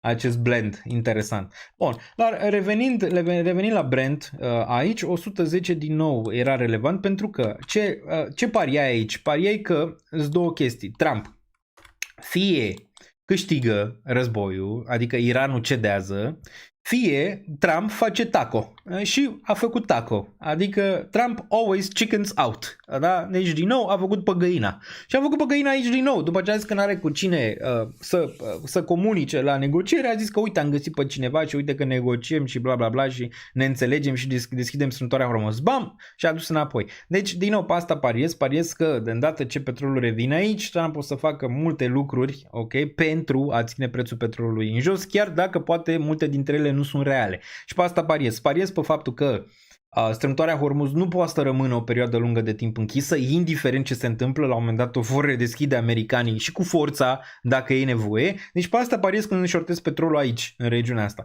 Și pariez că dacă merge peste regiunea asta, vine o super mare criză și dacă ăsta rezistă mai mult de 3 luni, vine o super mare criză. Iar Trump nu-și permite în the midterms așa ceva. Okay? Nu-și permite o criză în momentul de față planetară, de asta nici nu cred că vine anul ăsta, da, e posibil să vină la un moment dat. Când va veni, v-am zis, și în episodul trecut, va fi foarte rău pentru că am amânat o lungă perioadă de timp această criză financiară și va fi rea și va fi ceva ce n-am mai experimentat până acum la nivel de crize financiare. Adică va fi ceva nou. Va fi ceva nou și va veni cu chestii noi, adiacente față de cazurile precedente, următoarea criză financiară. Okay? Deci orice ați văzut în trecut probabil nu se va mai repeta similar pentru că acum lucrurile vin într-o altă întorsătură și ai chestii diferite, cum ar fi inteligența artificială, cum ar fi acest blend între piața de cripto și zona asta de criptomonede, tokenizarea și multe alte chestii care vor duce la o criză total diferită față de cazurile precedente. Okay? Bun. Bun, deci la asta destul de simplu aici în continuare, dacă revin aici probabil să-i mai dau un short în range-urile astea, vă și arăt poziția, dar v-am și făcut-o publică gratis aici pe Twitter, dacă mă urmăriți, Real Daniel Niță, trebuie să dăm ceva scroll, ce-i drept, dar dăm. Apropo, pulsul pieței mi se pare foarte bun, dar puteți să vă spuneți și opinia voastră aici, săptămânal, îl găsiți în fiecare luni, la fel, gratis la mine pe site. Intrăm și la mine pe site imediat, ne uităm și la Trump aici, la ce a zis el un pic mai târziu, da, hai să vedem. Aici ziceam că fall Trump începe să fie previzibil, da? Cu randamentul obligațiunilor ziceam pe 20, randamentul obligațiunilor pe 10 ani peste 4,5%, Trump va încheia războiul similar cu tarifele din aprilie 2025. Urmează fall și n-a mai durat mult, a durat aproximativ 24 de ore, uite am zis nu mai e mult, cu asta nu se poate juca prea mult timp, doar ce asta a urcat foarte puternic și după cum vedem aici, n-a durat mult până când a dat fold. Uite, vezi, nu a durat mult, a dat fold. După cum se poate vedea, Trump ordonă pauză de 5 zile. După ce a amenințat că în 48 de ore îi nenorocește, pe urmă a zis, pauză 5 zile. Acum că așa vreau eu. Da, asta era poziția, v-am zis-o de aici, da, de asta nu mai am ratat short-ul, deoarece era prima dată, pe ăsta l-am ratat, Dormeam, a venit ca hoții peste noapte așa, rapid în regiunea asta și aici nu am prins candela asta, s-a dus foarte rapid, dar a doua n-am mai ratat, ok? După cum se poate observa aici și am shortat cu un X leverage la 110 și asta era postarea de când se duce susese la 102, asta era de pe 19 martie, ok? Ulterior, desigur, am updatat-o aici postarea pe zona asta din, nu știu cât a fost ca dată, pe 23 martie, după cum se poate vedea. Deci am marcat un profit de peste 10% pe această poziție, perfect, excelent. Acum, nu sunt pe plus pe 2026 la tranzacționare încă, deoarece, după cum știți și totul este transparent, am pierdut acea poziție pe Bitcoin cu stop loss, ok? Sunt undeva la break-even pe 2026, dar din 2023 am tot fost pe profit în fiecare an la nivel de tranzacționare și cred că o să fiu și anul ăsta, ok? La nivel de tranzacționare în final. Momentan sunt pe break-even, vedem cum se desfășoară mai departe sesiunile de tranzacționare, ok?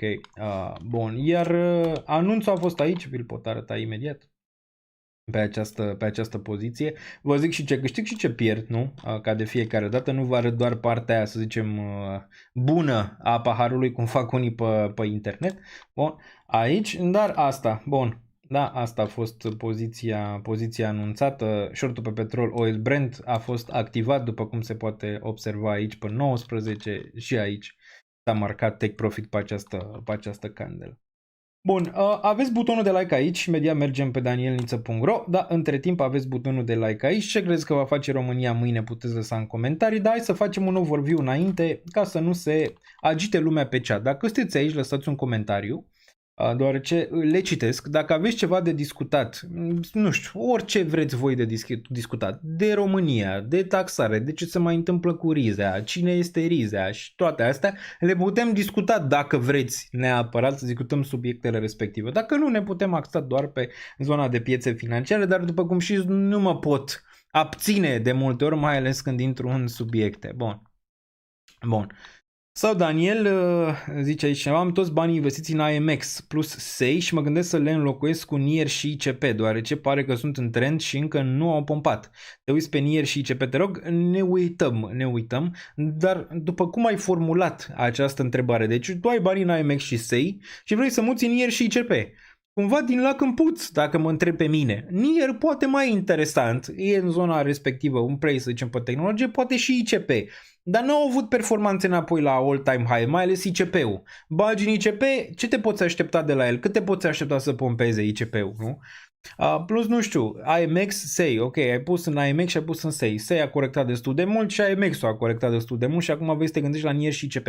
De ce nu te gândești la chestii mai noi, care s-au listat acum un an sau acum un an jumate, să zicem așa, decât NIR și ICP, care sunt un pic mai vechi, iar într-un ciclu în care lucrurile revin din nou într-o zonă de hype, e foarte greu ca NIR și ICP să fie alea noi, care fac ele și direct imediat.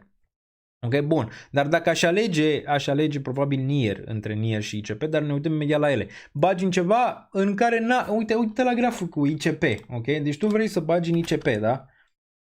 Vrei să vinzi ceva care n-a performat și vrei să bagi în ceva care tot n-a performat. Adică uite-te la graficul ICP de aici. Sunt pe trend acum. Nu înseamnă că graficul nu arată așa.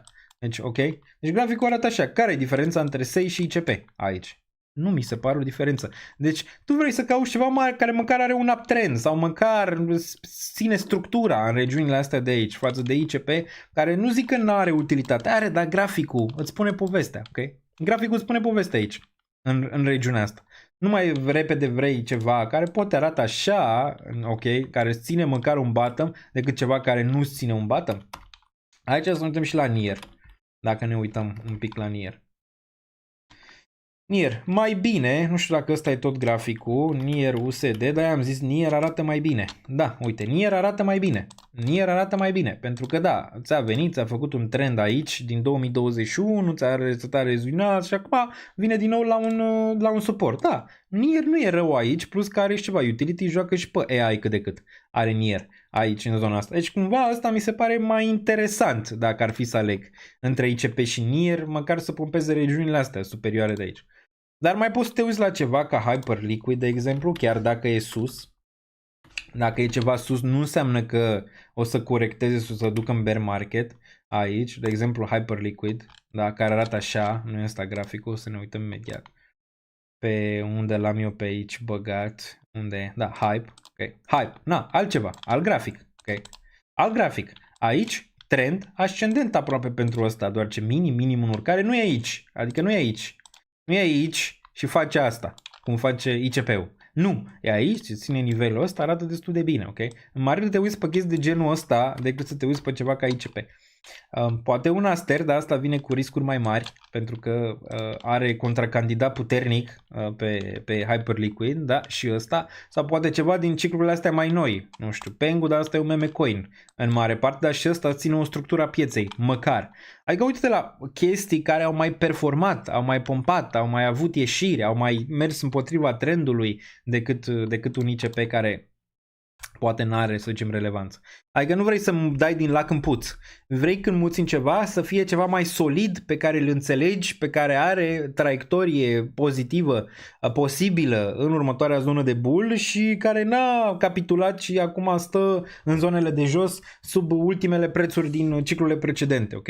Deci nu da din lac în puț. Nu e sfat financiar, dar la asta m-aș uita eu, adică în mare parte. Dacă ar fi să aleg, aș alege desigur, aș alege din punct de vedere al graficului și al potențialului, aș alege NIR, ok? Aș alege NIR. Bun, hai să intrăm pe danielniță.ro, cum am promis, îl vedeți aici, vi-l pun și vouă pe chat imediat. Crește acest danielniță.ro, este gratuit, îl puteți folosi, îl puteți găsi aici și imediat vă arăt ce găsiți pe el. Avem așa, acest dashboard care o să fie împărțit, vin niște update-uri la el în perioada viitoare. O să băgăm și bursa românească, apropo aici, într-un fel sau altul o să fie și ea implementată. Facem și ceva marketing pentru bursa românească care a crescut destul de bine. Între timp hai să ne uităm la un mic overview, o să dăm un zoom aici, ok? O să dăm un zoom ca să vedeți și voi mai bine. Deci, am așa, cripto, da? Total market cap, urcare, volumele în urcare. Bine, vă ziceam data trecută, nu pot să fiu bearish pe Bitcoin și în continuare nu sunt bearish pe Bitcoin de aici. În momentul în care trebuia să fiu bearish pe Bitcoin era la 110.000 sau 105.000. Ăla era momentul când toată lumea trebuia să fie bearish. Din punctul meu de vedere, n-am fost, ok? Deoarece mă așteptam la total altceva pentru că macro arăta bine. Nu vin aici să ne păcălim unul pe alții. Dar momentul în care trebuia să fii bearish pe Bitcoin era acolo. Aici toată lumea e bearish pe Bitcoin, ok? Deja vine toată turma din spate și toată turma e bearish pe Bitcoin și după cum vezi a început război, toată turma a shortat și s-au lichidat. Ok? Bun. Da, turma poate să mai aibă și ea dreptate în două situații. Dacă ești la jumatea unui bear market, da, ar putea avea dreptate și mai are dreptate la jumatea unui bull market, deoarece când toată lumea zice că așa e, pe urmă prețul corectează, înseamnă că majoritatea a avut dreptate și la jumatea unui bear. Ulterior, mai mulți oameni o să devină bearish în continuare și atunci vei forma un bottom. Okay? Bun. Dar revenind, cum arată situația în momentul de față, nu pot să fiu bear pe Bitcoin, cel puțin în perioada viitoare, deoarece cred că la un moment dat se va stabiliza situația în Orientul Mijlociu, Trump se va retrage într-un fel sau altul din conflictul ăsta și va lăsa Israelul și atunci ok. Plus că nu e atât de impactată piața bursieră americană de ce se întâmplă în acest conflict, deoarece Statele Unite are gaz, Statele Unite are petrol și acum exportă și destul de mult petrol din Venezuela. Da, s-a dus Chevron, s-au dus toți băieții ExxonMobil, s-au dus toți acolo. Momentual. Mai greu să le extragi pe ăla, că e crude oil, e mai greu de extras de rafinat, ok, cel din Venezuela, că nu e atât de ușor cum e cel din Orientul Mijlociu, asta ca să înțeleg situația. Dar piețele au zis așa, băi, ok, vine această criză, dar cine câștigă? Păi câștigă Statele Unite, câștigă din petrol, câștigă din gaze și câștigă rușii, nu? În momentul de față. Deci de ce s-ar panica atât de tare piețele de toată treaba asta? S-ar panica doar în momentul în care poate dominou ar face o criză financiară în Europa, doar ce Europa e lăsată cu izmenele în vine în momentul de față de Trump și pare că Trump vrea să facă orice ca să ne norocească Uniunea Europeană în momentul de față, pentru că îi lasă cu izmenele în vine. Iar ăștia de aici au fost luați în surprindere totală. Nu se așteptau, domnule, ca Trump să facă toate mutările astea. Îți dai seama, poate nu l-au văzut pe Trump din primul mandat. Poate au uitat cum era Trump în primul mandat și acum au zis că merge așa, mai merge așa. Uite că nu mai merge așa. Și Europa e cea mai devastată în momentul de față. Nici Asia nu e devastată, acum e Europa, mai ales China. Toată lumea zice China au făcut rezerve mari de petrol. Nu știu câte mii de barili au făcut sau milioane de barili așa de petrol și au rezerve să stea, nu știu, vreo 2-3 luni de zile cel puțin în rezervele respective, fără să nu mai adauge nimic. Plus că acum se bazează foarte mult pe energie regenerabilă verde. Acești chinezi, da, după cum ați văzut, în mare parte din zona eoliană. Și ați văzut și mașinile lor, care sunt electrice, sunt foarte puternici pe electrice. Deci nu mai au nevoie atât de mult cum aveau în trecut de petrol. Au în continuare și au făcut și rezerve fix, strict din punctul ăsta de vedere, care ar fi văzut o problemă de genul ăsta, plus că a văzut că aceste nave chineze în continuare trec prin strâmtoare. Unele trec, dacă dai birul la Ayatollah, treci. Trump vrea să dea birul la el, da? Trump nu controlează strâmtoarea în momentul de față. Bun, ne întoarcem.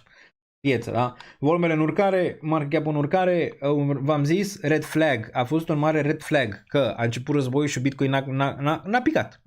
Ăla era red flag-ul pentru urși, major. Dacă atunci n-a picat, atunci, bă, când mai pică? Pe ce conflict? Trebuie să dea o nucleară ca să mai întâmple ca Bitcoin să mai pice. La fel și pentru aur a fost un mare red flag, adică un roșu, a scos roșu, când a început conflictul și aurul n-a mai făcut all-time high față de cazurile precedente.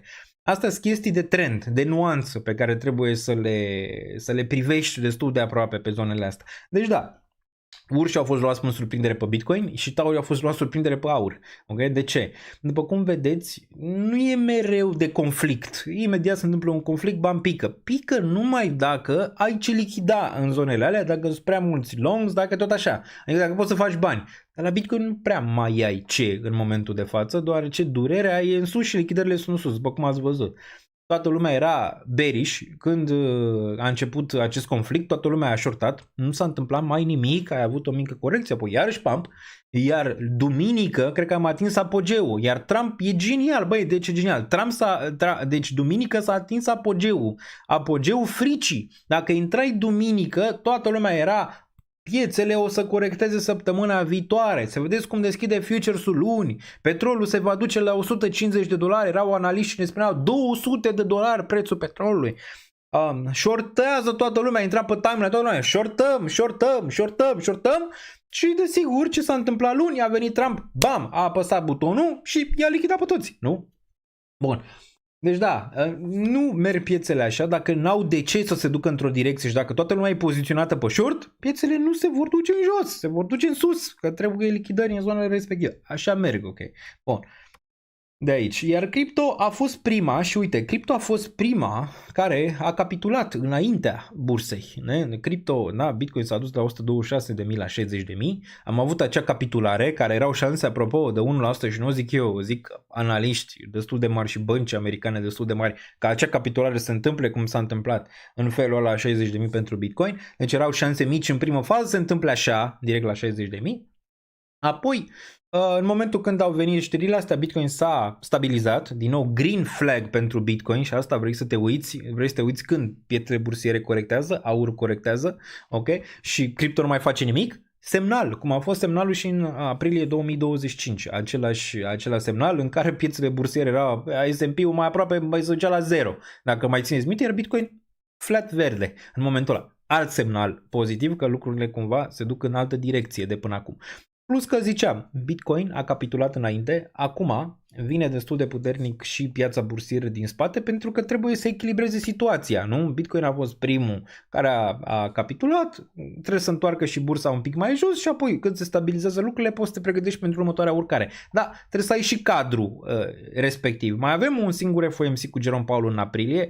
Și apoi, la revedere, Jerome Powell, din iunie, că avem pauză în mai, da, avem pauză în mai, în iunie vine nou șef a Fed și atunci lucrurile posibil să arate un pic diferit, ok?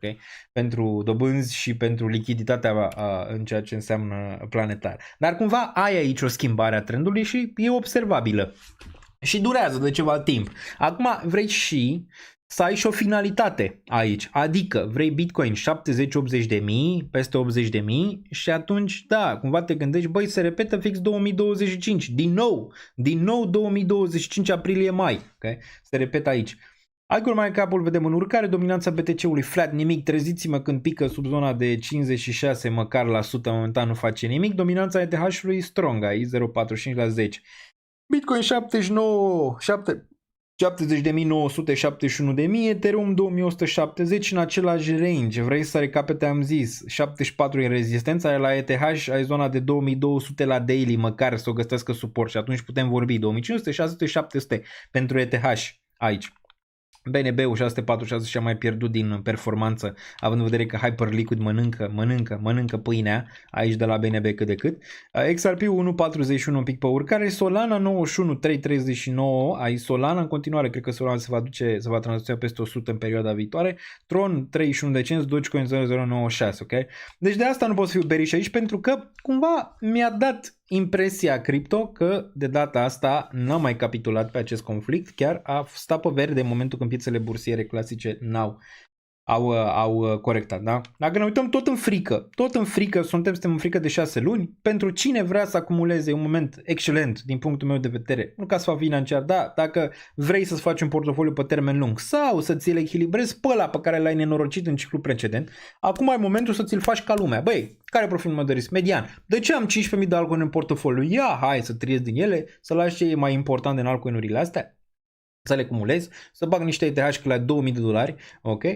Care a fost la 4.950 și acum e la 2.000, adică intri într-un discount, nu intri în top, ți-l reechilibrezi frumos și pe urmă, după 10 ani de chin, faci profit în piețele financiare și o să vină ăștia să zică, băi, ce noroc ai avut, aoleu, ce noroc ai avut și apoi când se uită în spate, vezi, războaie, crize, iar războaie, iar capitulări, peste războaie, Trump, împușcat, neîmpușcat și toate astea. Și atunci o să zici, da, numai noroc n-am avut, m-a bătut rău norocul. Am avut noroc că nu m-am lăsat și n-am renunțat. Poate ăsta a fost norocul. Nu există noroc în piețele financiare, am mai zis.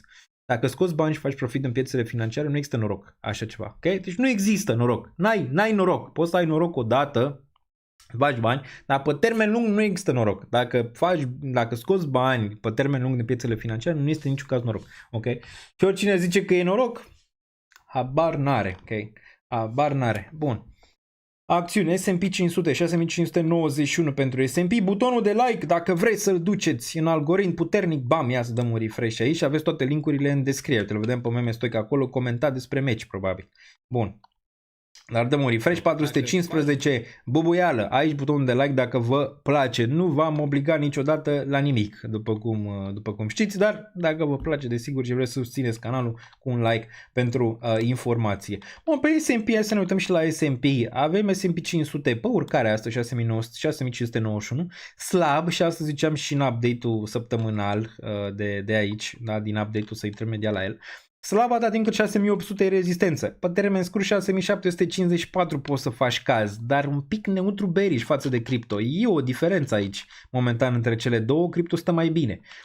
Dow Jones un pic pe urcare, Nasdaq-ul la fel, sub 25.000 sub presiune. Indicele BET stă cel mai bine, îl vedem aici la 0.17, l-am implementat și pe ăsta, îl găsiți aici. Okay? Ceva marketing și pentru România, că trebuie. După cum vedeți aici, român până la final, nu ca de fiecare dată. Chit că stau în Olanda, nu contează. Românul întotdeauna este român peste tot în lume. Okay. Și salut și pe frații mei din diaspora pe această cale, care știu că sunt mulți și dacă sunteți în diaspora în momentul de față, lăsați și voi pe unde sunteți în diaspora. Din păcate n-ajung mâine la Istanbul, e foarte greu, a fost foarte greu să faci rost de bilet, nu numai asta, că puteam să mă duc, puteam să dau o sumă de bani pe biletul respectiv, dar ai nevoie de buletin la stadionul de la Beşiktaş, să intri cu buletinul și dacă nu corespunzi cu acolo, nu te lasă să intri, deci îl iei cam degeaba. Acum vedem dacă ne calificăm în finală cu ceva minuni, că numai o minune ne trebuie, atunci în Slovacia posibil să fie mai ușor. Okay. Bun, da, ne întoarcem aici, da? Volatilitatea, Treasury Bonds, TLT-ul urcă, aici înseamnă că se răcoresc un pic acele yield-uri, randamente pe obligațiuni. Aurul și el aici a picat, vai, o să ne uităm, a picat, deci în 1987 n-a mai avut volatilitatea asta. Iar US Oil, după cum vă ziceam, play-ul, după cum vă ziceam și multă lume mă lua la mișto pe chat, play-ul este următorul și în continuare îl văd. Dar mai cu preponderent pe crypto long. Crypto long, short petrol, ok, și long și equities, adică bursă. Dar pe equities ați văzut că lucrurile au fost mai împărțite, ok, decât am fost împărțite pe cripto, care s-a ținut destul de bine. Cel mai bine a mers short petrol, ok, peste 110. Ăla a mers cel mai bine, ok, în momentul de față și în continuare cred că va merge cel mai bine. Da, dacă pui leverage 10 sau 50x, nu știu dacă o să meargă atât de bine, trebuie să mai marchezi și profit, nu? Că asta e, perioada asta e foarte volatilă. Dacă ai profit, marchează-l, ok? Deoarece e foarte volatilă perioada. Ai văzut, poți să ai petrolul la 110, se întoarce la 90, se duce iar la 110, iar la 90, adică ai volatilitate. La fel și pe Bitcoin, dacă se duce la 78-80, e profit. Vezi mai departe ce se întâmplă. Trebuie să marchezi profitul mai repede pentru perioadele astea choppy, perioade incerte în care de la o zi la alta mai dă Trump un tweet și mai se întâmplă X și Y, ok? Bun. S&P 500 pe futures, v-am pus și futures-ul aici, o să-l punem și când e deschis. Futures-ul se deschide duminică seară, noapte, ok, iar piețele se deschid luni. E bine de văzut și cum se deschid piețele duminică și când nu se tranzacționează de obicei S&P 500 și cu Nasdaq. O să punem aici și orele de desfășurare, după cum vedeți le aveți deja pentru bursa clasică, 15:30-22, dar după ce se dă ora, probabil vom avea aici 16:30-23 din nou. Ok, bun. O să ne uităm individual pe zona de acțiuni imediat, să vedem ce se întâmplă aici. Pare că energia stă în continuare foarte bine. Tehnologia ia un dip astăzi 0,8, Basic Materials 1 plus 1,55 destul de bine, dar o să ne uităm pe fiecare în parte și utilities neutre cât de cât. Dacă ne uităm aici, avem un moment important, săptămâna viitoare, vineri, deschidem din nou luna aprilie, dacă vă vine să credeți, 2026 zboară aici, da? Unemployment rate-ul o să vină prima dată și cu non-farm payrolls-ul și asta va fi destul de important. Cineva cred că a dat drumul la muzică aici, nu știu ce se întâmplă, cred că vecinii dau party, cred că au zis și ei că Bitcoin poate să crească în perioada viitoare. Interest rate-ul 3,75 a rămas la același nivel și următoarea ședință FOMC, ultima cu Jerome Powell, este pe 29 aprilie, la ora 21 va fi aici cel mai probabil, o să se schimbe când se va da ora. Ok? Dar vă zic dinainte, inflația și extrem fear. Acum, zona de acțiune bună de acumulat, din punctul meu de vedere, nu. Ok? Pentru că, da, ești în frică extremă, absolut, dar VIX-ul e la 25. Ok? Deci astea două trebuie să se pupe bine între ele ca să te gândești la o acumulare pe acțiuni. Vrei VIX-ul la 35 plus și vrei frica la sub 20 și atunci ești într-o regiune de acumulare. E Microsoft-ul interesant, poate dacă mi-amintiți ne uităm un pic pe Microsoft să vedem ce se întâmplă. Dar da, asta, găsiți acest dashboard aici, vor fi și altele poziționate aici, găsiți și update-ul în fiecare luni, eu zic că este bun, dar dacă nu-l citiți nu-l mai fac. Deci nu stau câteva ore să scriu la el dacă nu vă place sau dacă nu vă ajută, nu neapărat dacă nu vă place, dar eu zic că e destul de bun. Ca să vă faceți o idee despre ce vedem săptămâna asta și ce se mai întâmplă în lume aici, da? Îl găsiți aici tot la fel pe site, faceți cont pe danielniță.ro și îl găsiți, plus găsiți și secțiunea acestui update premium în care, acolo arăt, nu știu, ce shortez exact, unde și toate cele și ce portofolii am și toate cele, le găsiți în Patreon, aveți reducere 50% până la final de lună, le găsiți aici, ok? Le găsiți aici, în secțiunea asta, plus deal-ul ăsta de la Bybit, destul de bun, aveți dacă depuneți $100 25 gratis, plus intrați în tombola pentru iPhone 17 aici. Citiți toate pe zona asta, apăsați ambele linkuri și vedeți ce aveți de făcut, doar ce trebuie să completați după ce depuneți. Trebuie să completați un formular simplu, ok? Simplu. Sigur aveți și NordVPN, 72% reducere aici, după cum se poate observa, și acțiuni pe eToro găsiți aici, nu neapărat de tranzacționare, ci dacă vreți să le dețineți pe termen lung. Puteți să tranzacționați și acolo, dar vedeți spreadurile care ar putea să fie un pic mai mari. Dar pe cumpărare, eToro e destul de bun și e verificat la nivel european. Da? Danielniță.ro, portofolii, toate cele, Discord, Instagram, dați-mi că postez multe pe Instagram, dar și pe TikTok, a crescut și TikTok-ul destul de mult, deși acolo dacă vă place contentul mai short, mai direct, mai la obiect, îl găsiți acolo și o să postez destul de mult și în perioada viitoare, ok? Bun. Aveți pe toate aici. Bun, hai să mergem acum înapoi în dashboard și ne uităm la criptomonezi. Bun, hai să vedem cum arată overall cripto. Cum arată cripto overall. Ai cumpărat Hyperliquid? Nu, încă nu și n-am făcut nicio mutare din BNB în Hyperliquid încă, nu. Bun, dacă ne uităm la overview și îl găsiți și pe ăsta aici, destul de frumos și simplu, Siren, ăsta e Pump and Dumpy, un AI interesant, uitați-vă pe el, dar la fel, ați văzut, astea care urcă foarte mult, corectează foarte mult și sunt foarte manipulate de cele mai multe ori. Dar de asta a urcat foarte puternic, că e la mod acum pe AI, acest Siren. Bun, link-ul 934 în același nivel, cred că îl vom vedea peste $10 în perioada viitoare. Uite, meme core aici, destul de bine, 42% în meme core, spre deosebire de Pengu care stă un pic mai slab, de atâta meme core-ul performează mai bine. ETH-ul și el pe plus, Uniswap pe plus, aici DeFi ar trebui să rupă în perioada viitoare, având în vedere că stablecoin-urile n-au fost aprobate pentru a avea direct yield în aplicație și asta înseamnă că trebuie să folosești DeFi în continuare, ETH și cu Uniswap. Și cu AAVE ar trebui să profite destul de tare de știrea asta. Ok. PAXG aurul urcă un pic aici, QNT-ul Pol un pic pe urcare, Pengu și el un pic pe verde, AAVE îl vedem la 112, nu e în zonă de acumulare, zona de acumulare e sub 100, Suiu, da, e în regiune de acumulare dacă mă întreb pe mine sub 1, dar deja am din zona de 0,7, chiar dacă am vândut din poziție la 384 plus, nu mai vreau să reiau momentan Sui, am suficient, dacă se întoarce la 0,7, da. Feciu aici am prețul merge spre 50 de cenți, momentan e la 0,26. E ok, ăsta, dacă te uiți la graficul ăsta, zici, băi, e aproape de bottom, dacă te uiți la el, da? Deoarece am mai făcut asta, am mai luat minus 90 ceva la sută de vreo 2 ori și acum ar fi a 3-a oară când ia corecția asta. Okay? Deci nu e nimic nou la Fetch. Dar din nou, Fetch stă destul de bine, deci AI-ul pare că are un rebound bun, inclusiv Render aici stă bine, pe care l-am în portofoliu de risc, a fost în portofoliu de bază o perioadă de timp și am marcat profit la 10, dacă mai țineți minte. Etena nici nu văd moartă, iar pe DeFi bine, sub 10 cenți mi se pare o regiune cât de cât interesantă pentru Etena.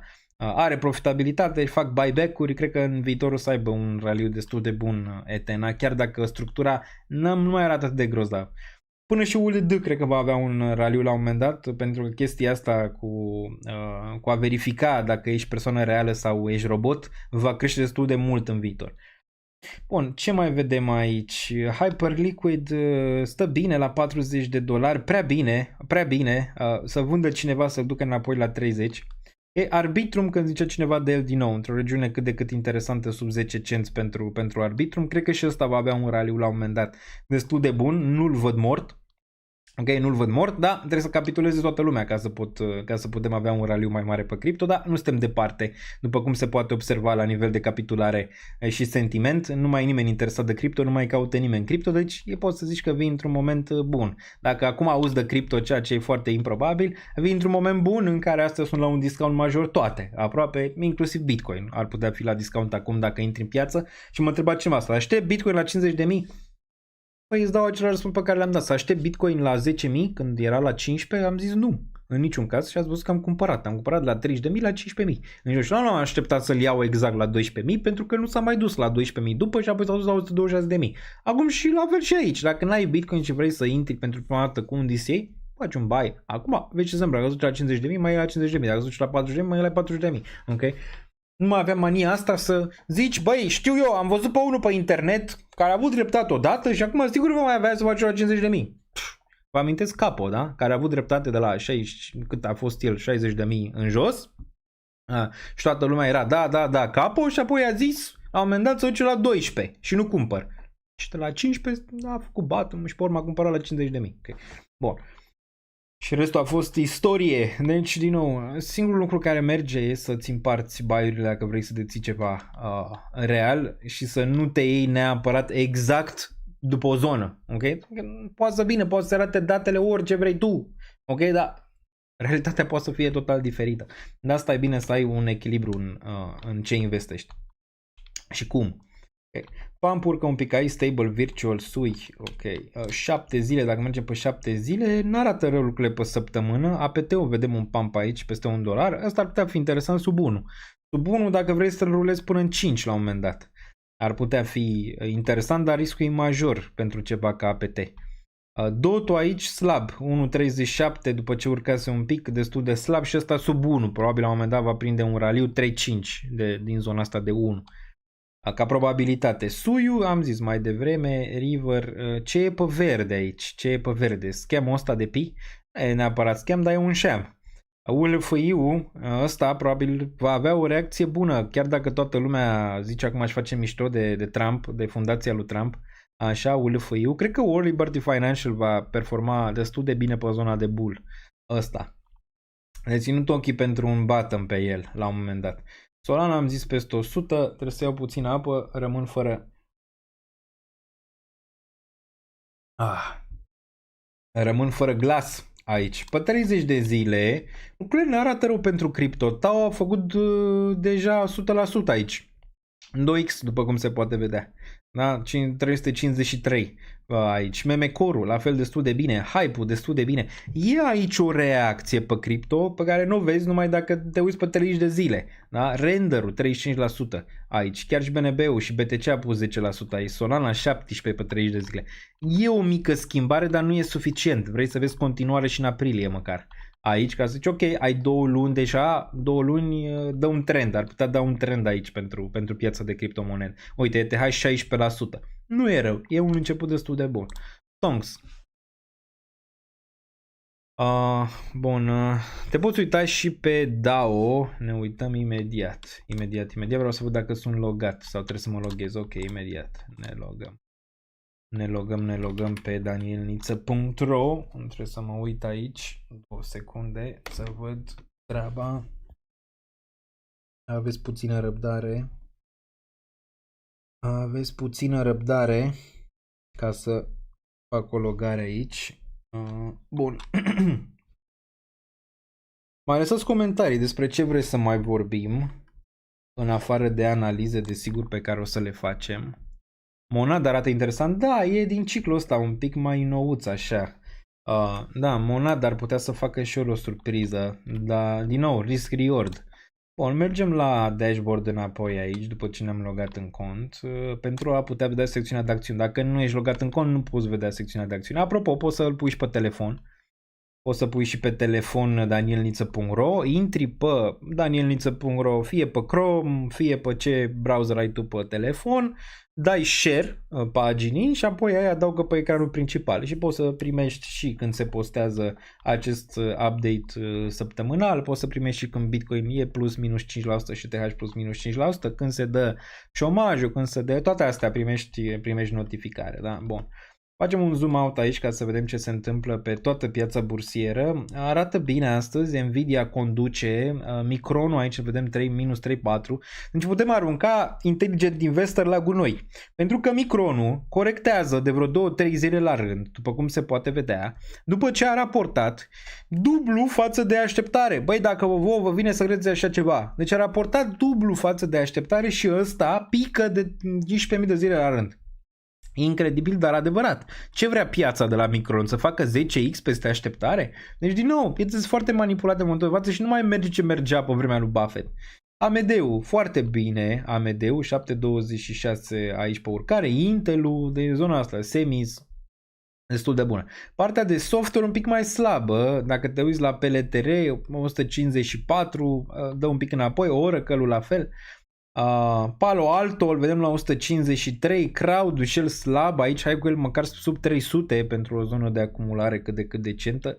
CRM, Salesforce, un pic berry zona de software. Amazonul bine, pe ăsta vreau să-l acumulez din Big Caps, după cum știți, da, hai cu el pe la 170-160 ar fi destul de bun. Tesla am deja de la 160, nu mai vreau momentan. JP Morgan poate băncile, acum băncile rulează pentru că probabil trece în favoarea lor acel deal pe stablecoin-uri, probabil de asta rulează aici, dar putea fi un play dacă se duc mai jos aceste bănci aici. Da, Netflix-ul și el stă destul de bine, Google și cu Apple neutre aici, iar zona de energie, având în vedere că deal-ul cică e aproape, corectează, ceea ce este normal, după cum se poate vedea aici, minus 1,28 și Chevron 0,79 și ExxonMobil undeva la 163, da? Bun.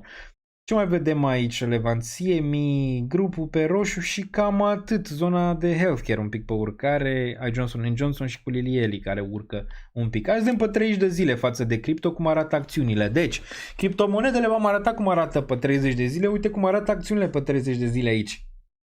Nvidia minus 8,69, Microsoft-ul 7,38, nu mai zic de Micron, 10% pe corecție după ce a lovit raportările financiare, Amatul la fel și 6,48%, Apple-ul care se ținea bine în general 7,88%, Google minus 7%, Meta minus 9% aici, ok? Iar PLTR-ul se ține bine, na, din perspectiva faptului că au contracte guvernamentale și energia, nu? Desigur, pentru că a început războiul ăsta și cam așa arată situația pe 30 de zile față de cripto unde e mult verde, ok? Ai o schimbare aici de dinamică cât de cât.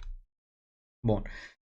Pe 90 de zile n-are rost, aveți aici și sectoare, vă puteți pune la favorite și acțiuni și criptomonede, ok? Vă puteți pune la favorite să le vedeți doar pe ele, de exemplu eu am adăugat câteva aici și le puteți vedea separat pe fiecare în parte, fără să stați să vă uitați pe ce nu vreți, da? Și vă uitați doar pe ce vă interesează în mare parte. La calendar economic aveți aici calendarul economic, ce se întâmplă săptămâna asta, nu sunt prea multe lucruri aici de văzut pe săptămâna asta. Săptămâna viitoare sau luna viitoare o să putem vedea non-farm payrolls-ul, prognoza e la 50.000 aici, similar cu luna precedentă, și unemployment rate-ul pe martie la 4,5 prognoza, anterior la 4,4. Asta ar putea mișca un pic piața săptămâna viitoare aici. Bun, și durable goods și minutes pe urmă săptămâna cealaltă, deci sigur inflația imediat după, raportările le găsiți și pe aici, raportările financiare, le puteți vedea ce mai e pe săptămâna asta, nu știu, Lululemon poate ar putea să fie relevant. Bun, aveți update-ul aici după cum vă ziceam, da? Update îl găsiți săptămânal și știrile care le găsiți în timp real aici. De pe cripto aici, puteți da follow paginii cripto aici, puteți intra în secțiunea de știri, le găsiți și aici sus pe toate aproape în timp real, cum le vedeți pe marile publicații gen Bloomberg sau altele, le găsiți aici gratuit. De exemplu, Melania apare cu un robot, ne-am uitat mai devreme. Piețele, uite, rezistă în ciuda războiului din Orientul Mijlociu și analize bune Aici, strategul Henry Allen de la Deutsche Bank spune că, deși riscurile cresc, piețele nu au trecut încă printr-un șoc de tip 2022. De ce rămân stabile? Petrolul este relativ moderat, Brent 84-100, dar sub nivelurile de 100 constant din 2022. Băncile centrale nu au înăsprit agresivitatea politică monetară, datele economice din SUA, în zona euro și UK arată încă în creștere. Okay? Deci de asta, bun, hai să vedem, asta mi se pare interesant aici, Franklin Templeton. Franklin Templeton lansează ETF-uri tokenizate, tranzacționabile 24/7. De asta zic, nu o să mai recunoașteți cum se tranzacționează piețele financiare în viitor și v-am zis asta de ceva timp și pare că se întâmplă, ok, din ce în ce mai pe față. Franklin Templeton intră puternic în zona blockchain, lansând ETF-urile tokenizate care pot fi tranzacționate direct din crypto wallets. Wow, direct din crypto wallets, adică din, nu știu, MetaMask și altele. ETF-urile devin active on-chain, nu doar pe bursele tradiționale, pot fi tranzacționate 24/7 fără program de piață.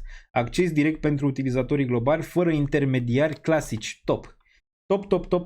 Top. Aici reduce diferența între TradFi și cripto. Genial. Genial și asta probabil va continua. Iran respinge propunerea lui Trump, uite, le vedem aici, pe Ayatollah și pe Trump. A zis și o să ne uităm imediat la niște secvențe că el și cu Ayatollah vor fi cei care vor avea controlul total al strâmtorii Hormuz, dar Iranul a respins o propunere americană de încetarea conflictului, spunând că orice acord va avea loc doar în condițiile stabilite de Teheran. Ce transmite Iranul? Nu acceptă propunerea actuală ale SUA, va continua operațiunile militare și loviturile. Aici negocierile trebuie să reflecte realitatea din teren.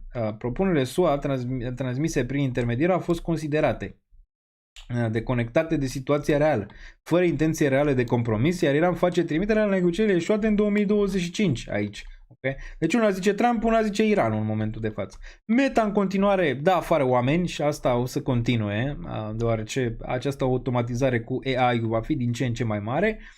Și Israelul, și asta mi se pare și v-am spus și mai devreme, Israelul aprobă mobilizarea până la 40.000 de rezerviști. Și îl vedem aici pe Bibi. Da? Deci 40.000 de rezerviști. Guvernul Israelului a aprobat chemarea sub arme a până la 40.000 de rezerviști. Și de asta zic că ăsta e planul probabil secret. Până la urmă, poate nu Statele Unite, ci Israelul va da deploy la niște soldați în Iran. Okay?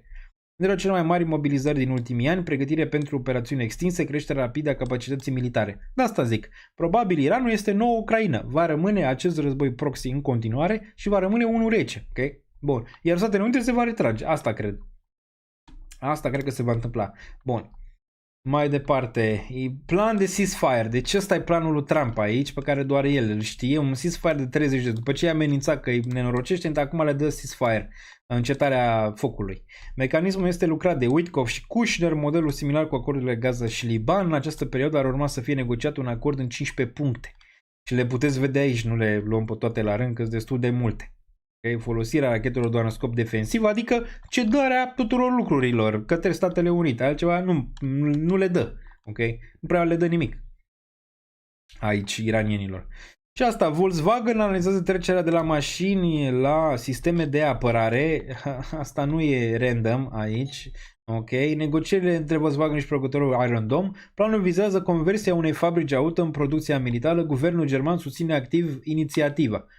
Aici, deci asta ne mai trebuie ca germanii să se înarmeze în momentul de față. Deci asta, după ce s-a întâmplat în al doilea război mondial când s-au înarmat și au cucerit aproape toată Europa, acum vrem din nou înarmarea Germaniei, nu? Asta ne mai lipsește, dar probabil da. Probabil Germania se va înarma, probabil toată Europa se va înarma, pentru că n-au încotro. Trump îi lasă de izbeliște și dacă se va retrage din NATO, va fi foarte rău, adică pentru Uniunea Europeană, care va rămâne fără nimic și va putea intra într-un război mai extins. Și atunci trebuie să se poată apăra singură. Okay. Bun, mai departe, ce mai avem pe aici? Trump, hai să vedem ce zice Trump, să vedem. Sunteți pe fază? It was amazing, actually. They gave us a present, and the president arrived today. It was a very big present, worth a tremendous amount of money, and I'm not going to tell you what that present is, but it was a very significant prize. And they gave it to us, and they said they were going to give it, so that meant one thing to me, would deal with the right people. Ok, deci zice că i-au dat ăștia un cadou. Deci zice că iranienii, cu care nu știm cu cine naiba a venit el să negocieze, deci că i-au dat un cadou. ce cadou, nu vrea să ne spună ce cadou i-a dat. Bun. Uite, și după cum vă ziceam și asta, I called it before, a zis că a câștigat. We've won this. This war has been won. The only one that likes to keep it going is the fake news. I mean, the New York Times, you read the New York Times, it's like we're not winning a war where they have no Navy and they have no Air Force and they have no nothing. And we literally have planes flying over Tehran. Are avioane măcar, zboară deasupra Teheranului. And other parts of their country. They can't do a thing about it. For instance, if I want to take down that power plant, that very big, powerful power plant, they can't do a thing about it. It's like, take me. That's all they can do. And yet, if you read the New York Times or if you watch ABC fake news or NBC fake news, you'd say, it's a close battle. It's not a close battle.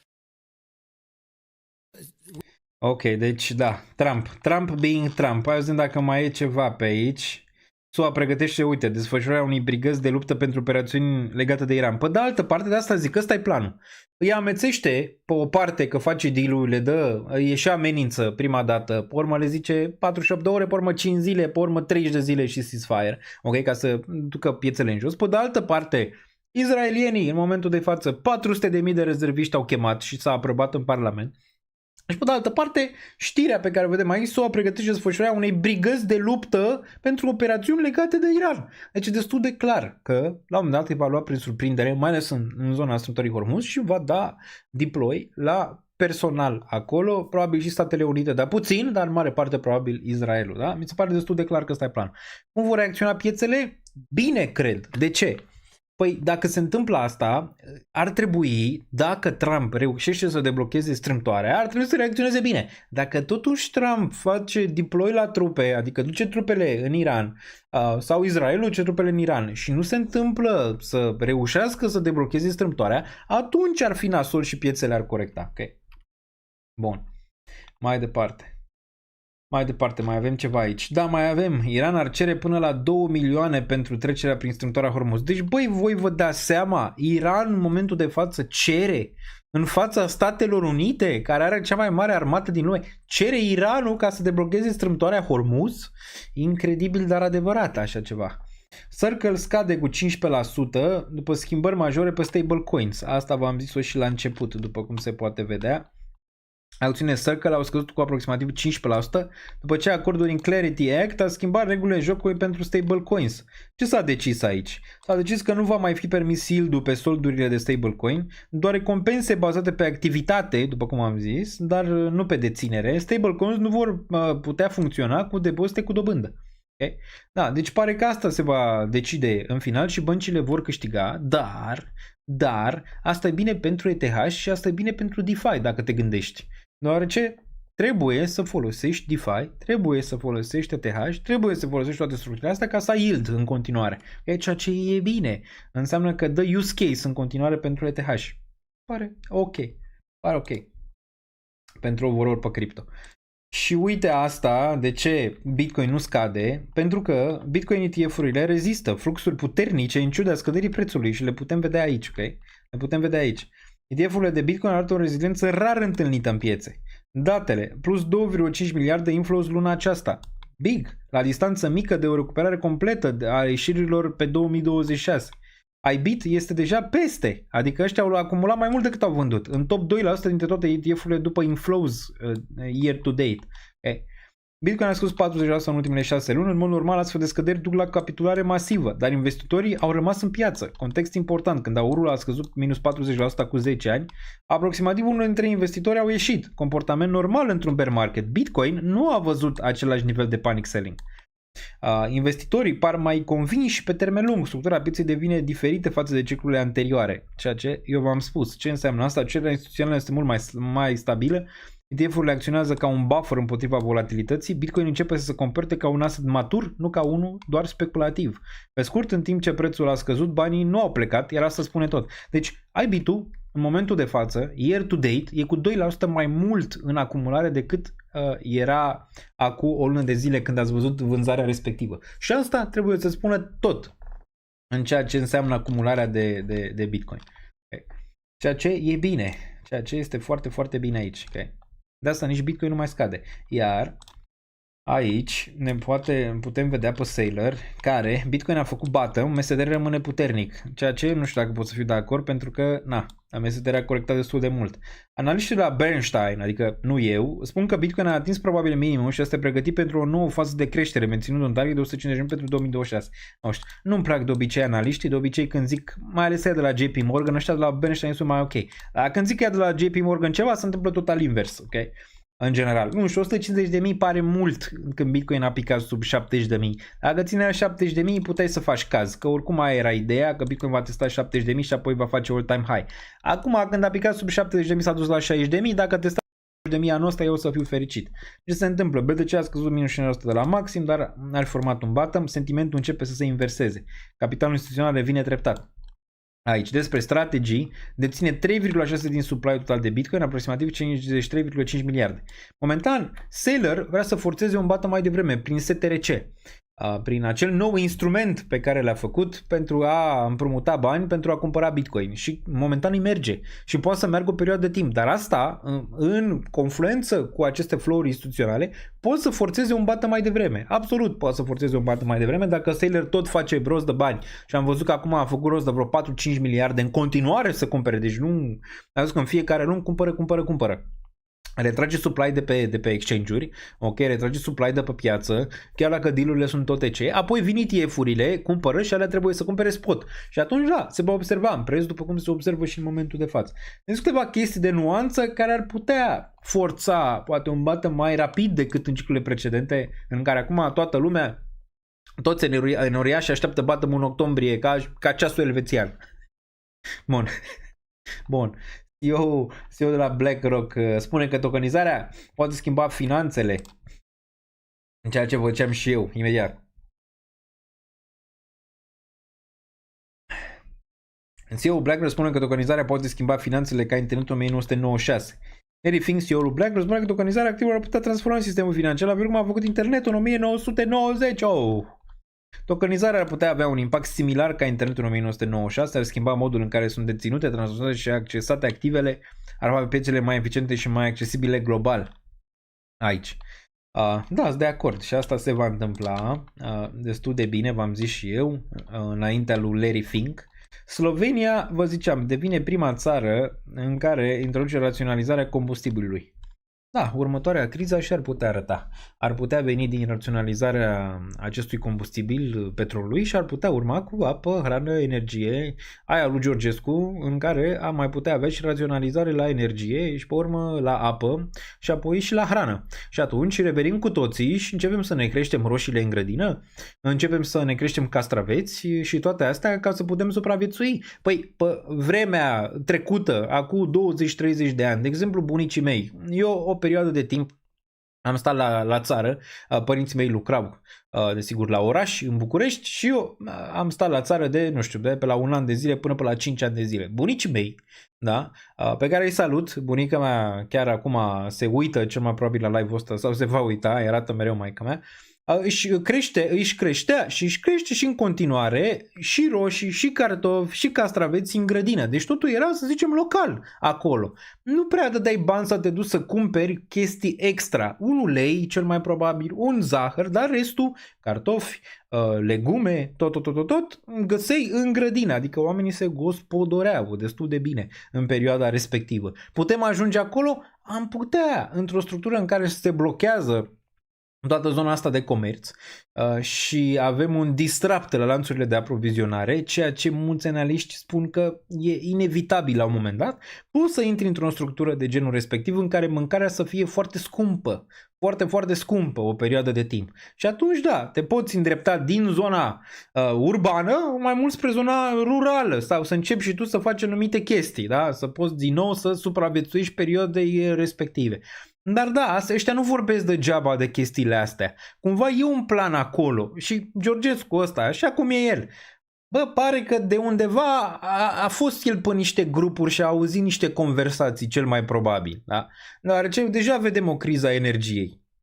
Sperăm să nu se întâmple, desigur, sperăm să nu avem o criză a apei, să nu avem o criză a mâncării și toate astea, dar trebuie să și ne gândim un pic că s-ar putea întâmpla. Și cine ne dă hint, adică cine ne spune că s-ar putea întâmpla, inclusiv guvernele. De exemplu în Olanda, dar și alte țări, nu știu dacă România a primit sau nu, ai mei au spus că nu, au primit pamflet ce se întâmplă dacă ai o criză energetică. Ce se întâmplă și ce trebuie să faci dacă ai o criză de mâncare și toate astea. Și pamfletul ăla îți spune, ai niște conserve pentru aproximativ 7 zile, să ai bani cash la tine, aproximativ 150 de euro, să ai apă, aproximativ, nu știu, câteva bidoane de apă. Eu le-am primit aici în Olanda, deci nu vă mint. Am primit în cutia poștală și toți olandezii au primit să se pregătească pentru un scenariu de genul ăsta. Din nou, asta de obicei ceva e acolo, nu? Dacă te pregătești pentru chestiile astea. Cum te-a pregătit și pentru COVID, cu vreo câți ani înainte, 7 ani până 2013, cel de la Microsoft, care vorbea pe scenă, Bill Gates, ne vorbea despre următoarea pandemie și ne spunea exact ce va urma. Și s-a întâmplat. Exact cum a zis Bill Gates în 2013. Pas cu pas, cu pas, cu pas. Ok? Bun. Nu trebuie să vă panicați, asta în niciun caz, da? Trebuie să și vă gândiți că s-ar putea întâmpla ceva de genul ăsta, chiar știri de genul ăsta cu Slovenia, care raționalizează ca pe vremea lui Ceaușescu combustibilul, nu e chiar, să zicem, de trecut așa, pe sub radar. Bun, reptilienii i-a zis lui Georgescu și el nouă, mare dreptate. Nu știu de unde a auzit Georgescu, dar pe niște grupuri probabil umblă. Vreți să vorbim și de Rizea? Acum ați văzut. Și vă vorbeam 2026 și uite că se întâmplă. Băi, nu știu cum se întâmplă. Eu nu am insider information, nu vorbesc cu nimeni, nu-mi zice nimeni nimic. Pur și simplu analizez ce se întâmplă și văd de anumite trenduri, ok? Și vă ziceam pe asta, în 2026 veți vedea ANAF-ul care lucrează în momentul de față și analizează mulți cetățeni, mulți cetățeni români.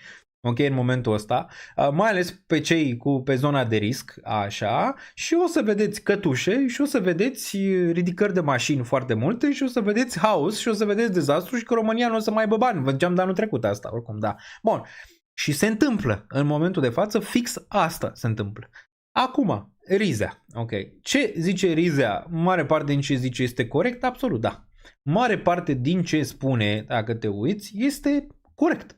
Acum, Rizea este bunul samaritan? De ce face toate chestiile astea? Asta e întrebarea. De ce și asumă el tot riscul ăsta să-i devulge pe toți ăștia, să-i scoată la suprafață pe toți de unde sunt, ok? Revin la ideea de anul trecut, de la alegeri, pe care v-am spus-o și vă tot repet, și de acum un an și ceva. Este o luptă majoră între servicii în România.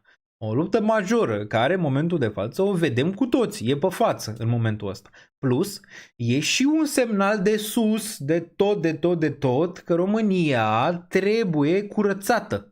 Trebuie curățată, într-un fel sau altul, de toate lucrurile astea de corupție pe care le-am văzut până acum. Da? Corupția care e mare, iar Rizea ne-a arătat și noi știam oricum din trecut, dar corupția este mare. Inclusiv Rizea a fost la pușcărie, ca să se știe, da? Și să se știe toată chestia asta. Dar corupția este mare, dar semnalul vine de sus pentru a putea curăța, să zicem, a da la o parte România. Așa arată, este o luptă între servicii în momentul de față. Ok? Și sunt mai multe servicii. Unii aia. Cine este Rizea? Rizea este un continuator al lui Georgescu, cel mai probabil. Ok? Din ce zonă vine? Nu știu, că v-am zis, n-am insider information, n-am toate astea, eu doar mă uit, analizez și vă zic. Da, e un continuator, adică a poveștii respective. Georgescu n-a reușit să facă așa, vine el mai departe și încearcă chestia asta. Acum v-am zis, nu înseamnă că dacă Rizea face toate chestiile astea, că le face pentru bunul plac al cetățeanului român, le face din diferite motive pe care probabil nu le știm, ok? Dar zice bine ce zice, mai ales la cei care nu plătesc taxe absolut deloc. Ok? Și aici nu mă refer la cetățeanul de bază care și el mai încearcă, având în vedere că la nivel de subzistență nu poate să trăiască și nu plătește taxe pentru că nu mai are mâncare și nu poate să trăiască după o lună pe alta, eu mă refer la cei care fac evaziune de milioane. Ok? Unul care face evaziune de milioane cumva te fură pe tine, cel care plătești taxe, da? Deci tu dacă plătești taxe, normal, pe tine te fură ăla care face evaziune de milioane. Ok? Iar ANAF-ul închide ochii, cum a închis până acum. Închide ochii și te ia pe tine, ăsta mic. Bă, trebuie să se facă curățenia de sus, de la politicieni, de la ăștia care au tot furat și n-au plătit. De acolo trebuie să înceapă, nu la cetățeanul de bază care fură și el, mă, $1.000 la taxe sau $5.000 la taxe. Ok?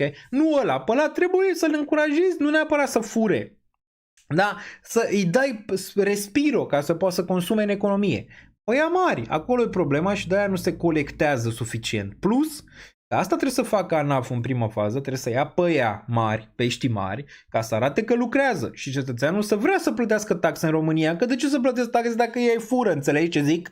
Dacă cetățeanul zice, bă, eu muncesc de dimineața până seara, fac drec și plătesc taxe, dar de ce să le mai plătesc? Pentru că ăștia le fură, politicienii le fură, oamenii ăia ai lor le fură, ăia le fură, ăia le fură. Bă, de ce să mai plătesc eu taxe? Băi, și e reală treaba. E reală, da? E reală. Deci de acolo trebuie să înceapă ANAF-ul, de sus, ca să dea impresia cetățeanului că, bă, uite, face și atunci cetățeanul vine și el și dă 10%, 16% la stat, pentru că dă într-o societate în care e corectă. Ok? Bun. Da? Trebuie să plece de undeva, că România nu mai poate să rămână așa. Eu vă ziceam, dacă ești antreprenor curat, real, sau dacă ești om care muncește dimineața până seara, în mod corect, ok, e foarte greu să-ți iei tu Lamborghini, ok, e foarte greu, indiferent ce ai face, e foarte greu dacă plătești taxe la stat, să zicem că faci 100.000 pe an, sau 200.000 pe an, sau 500.000 pe an, bă, dai jumate la stat, adică 250.000 pe an, cum îți permiți tu să iei o mașină de 250.000 că tu dai 250.000 la stat? Unii sunt săraci pe hârtie și bogați în mașini, păi cum vine asta? Asta zic, e o discrepanță în țările civilizate, astea se iau la puricat imediat, adică de exemplu în Olanda, dacă tu vii aici și ai o mașină super bengoasă și tu pe hârtie e sărac,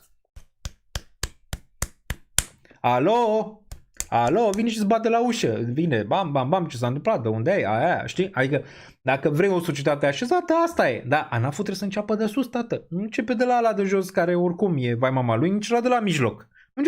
Începe de sus, ca să dai impresia că ai un stat în sfârșit civilizat, ok? Bun. Fix ce vorbea și Rizea, da? După cum vedeți că în momentul de față e o răfuială între serviciile astea, ies la suprafață chestii pe față, acum totul mai pe față, e pe față, totul e pe față, poți să vezi toată corupția, tot ce se întâmplă, tot, băi, e urât, ok? Urât. Asta zic, dacă tu ești persoană normală, e foarte greu pentru tine să poți să-ți permiți asta dacă plătești taxe, ok? E foarte greu să-ți permiți tu toate astea. De-aia România are mai multe Lamborghini pe cap de cetățean decât are Olanda, nu? Ți se pare incredibil? Absolut ți se pare incredibil, vezi mașini peste mașini, păi cât poate să dureze? Nu poate să dureze la infinit, știi? Și tu să trăiești extrem de bine și unul de-abia să muncească dimineața până seara să poate și el să ducă traiul, nici măcar traiul. Băi, nu poți. Iar cei bogați trebuie să înțeleagă.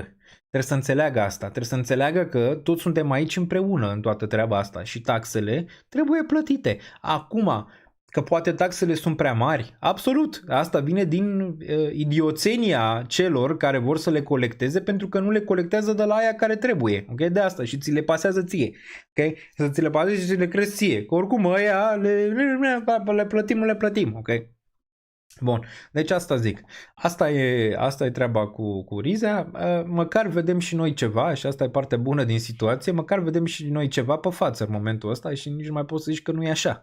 Câte lucruri se întâmplă în momentul de față. Și azi, oricum noi știam asta și știam și oamenii și știam și tot, numai că uite, na. Să vedem dacă se întâmplă ceva acum, sunt curios. Să vedem, după toate aceste declarații și toate aceste lucruri pe care le-a făcut, să vedem dacă se întâmplă ceva. Momentan n-am văzut mare lucru, sincer. Băi, ce fac ăștia? Dorm? Ce fac? Bun.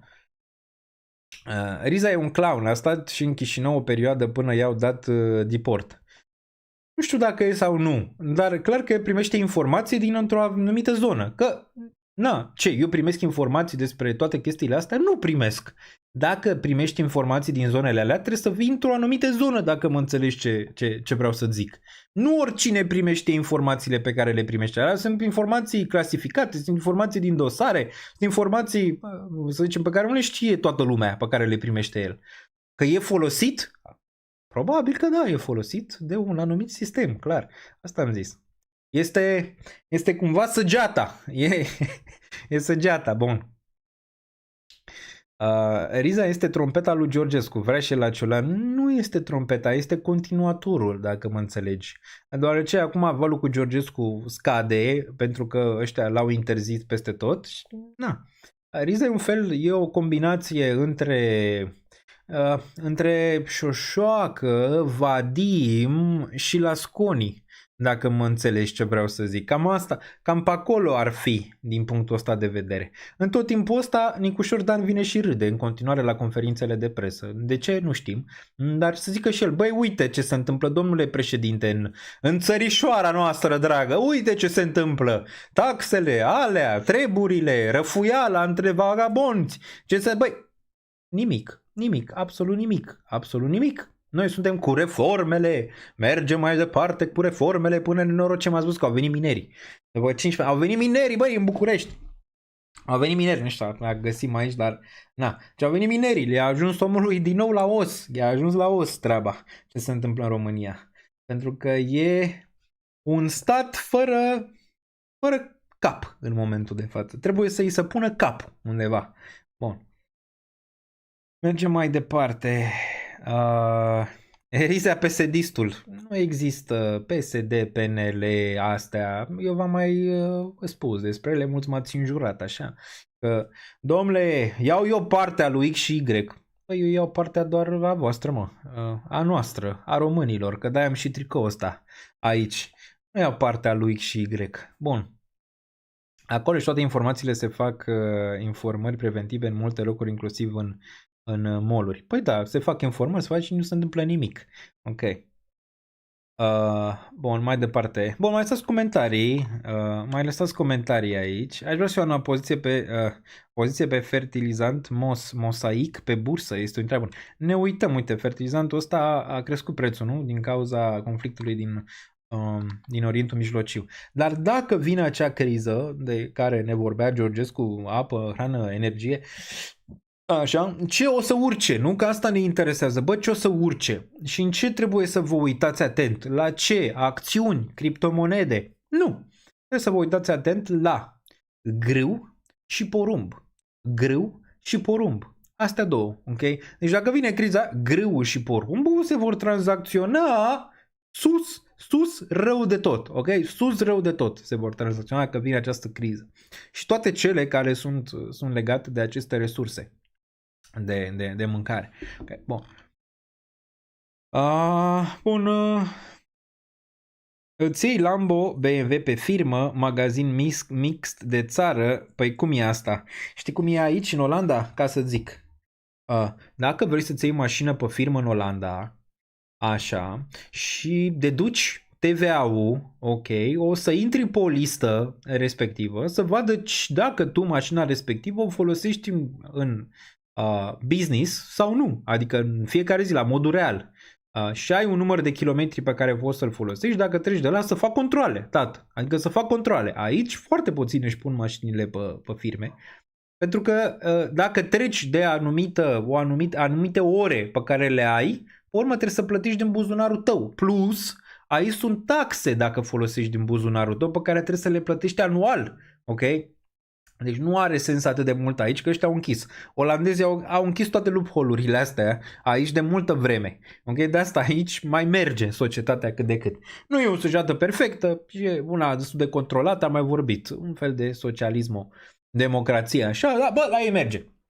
Cetățeanul nu se preocupă neapărat doar de situația financiară, ci de viață în general și cum să o trăiască mai bine. Că în final, dacă te gândești, poți să ai 15 miliarde de dolari, dacă îmi trăiești viața bine și nu te bucuri de ea, absolut degeaba. Da? Bun.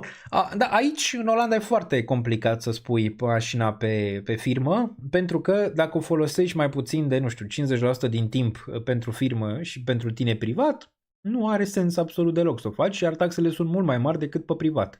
Ok? Bun, deci ar putea și România să închidă loophole-ul ăsta, ar putea, vrea, nu știu dacă vrea, vom vedea, ok? Vom vedea. Vom vedea. O să urce prețurile la terenurile din Extravilan. La terenurile din Extravilan. Da, e o posibilitate, uite, la asta nu m-am gândit. Foarte bun comentariu de la Ethics and Truth, da. Salut, Corespondent, ce părere ai despre ecosistemul abstract? Vezi un viitor în zona asta de gaming? Mersi frumos, anticipat. A pus întrebarea de 4 ori. Știu că CryptoX să juca pe abstract, dacă țin-o bine minte, și a farmat destul de mult în regiunea respectivă. Poate vreți să-l întrebați pe live-urile lui sau așa de situație că el știe mai bine. A fost un hype masiv acolo. Acum ați văzut, la fel ca la NFT-uri, s-au dus toate și nici nu mai făcea sens să mai farmeze absolut nimic de pe abstract. Acum vom vedea dacă se listează la un moment dat abstract și la ce preț și cum. Că din câte știu nu s-a listat. Ok? Deci nu-ți face speranțe prea mari, având în vedere câți au făcut acel airdrop și ce au făcut acolo, nu-ți face speranțe prea mari din punctul ăsta de vedere. Gaming-ul, da, ecosistemul e mișto, abstract, din câte am văzut eu și cât am mai vorbit cu Ace, că el s-a jucat, eu nu am timp de astea. Așa, am înțeles că ecosistemul e foarte mișto și mi-a explicat toată treaba de acolo și ce poți să faci, dar având în vedere bear-ul, i-a lovit puternic și nu mai știm dacă o să-și revină pe următoarea zonă de urcare. Deci nu-ți face speranțe la nivel de urcare. Ecosistemul e mișto, jocul e mișto, nu înseamnă că criptomoneda o să performeze foarte, foarte mult.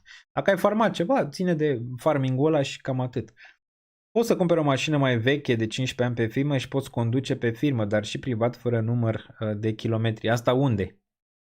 Asta unde? Bun. Ce părere despre criza actuală de pe piața privată de credit? Am vorbit, am fost printre primii care am vorbit, dacă mai țineți minte, și v-am pus-o și în update, în care fondurile mari precum Blue Owl, Apollo, BlackRock, Blackstone au limitat retragerile. Primul pas în o recesiune globală? Nu.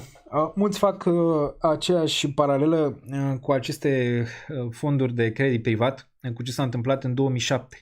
Atunci și impactul să fie același. Nu, este o problemă, e mică momentan. În prima fază, și nu am mai discutat în live-urile precedente, poate n-ai fost aici. Așa, e o piață de vreo 3 trilioane, dacă țin eu bine minte. Nu e o piață foarte mare, dar poate să fie un domino mare dacă vine din zona respectivă. Da, au făcut restricționări la toate fondurile respective, pentru că data e un pic mai scăzută, dar nu e suficient și nu e același caz cu ce ai văzut în 2007, deoarece acolo au fost mai multe combinate. Clar că e un mic red flag când se întâmplă asta. Dacă continuă și vezi dobânzile în continuare că rămân la același nivel sau urcă, ai putea avea probleme, dar trebuie să vii fix în același scenariu care ai fost în trecut. Ce ți arată asta? Ți arată că s-au făcut împrumuturi destul de mari și acum fondurile respective care au garantat anumite lucruri ar putea avea probleme, iar mulți investitori din fondurile respective încearcă să-și retragă dinainte fondurile alea. Da, nu mi se pare încă un crack atât de mare, ok? Deci nu e ceva atât de mare. Știu că e un subiect important pe internet și a fost pe internet în trecut, dar nu e încă la un nivel foarte, foarte mare. Pe această temă a căzut și Blackstone și Blue Owl și toate astea, dacă ne uităm aici, dar trebuie o continuare și trebuie legată de politica monetară, ok?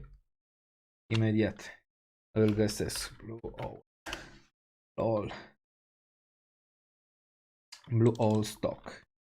Ia să vedem dacă îl găsesc aici. Vă arăt grafic. Bun. Blue Owl Capital Corporation. Cred că ăsta Owl. Da, bun. Putem să vedem picajul pe care l-a avut aici de câteva luni. Acum vine la un suport destul de decent. Adică seller destul de mari, după cum se poate observa aici. La fel și la Blackstone. Același lucru.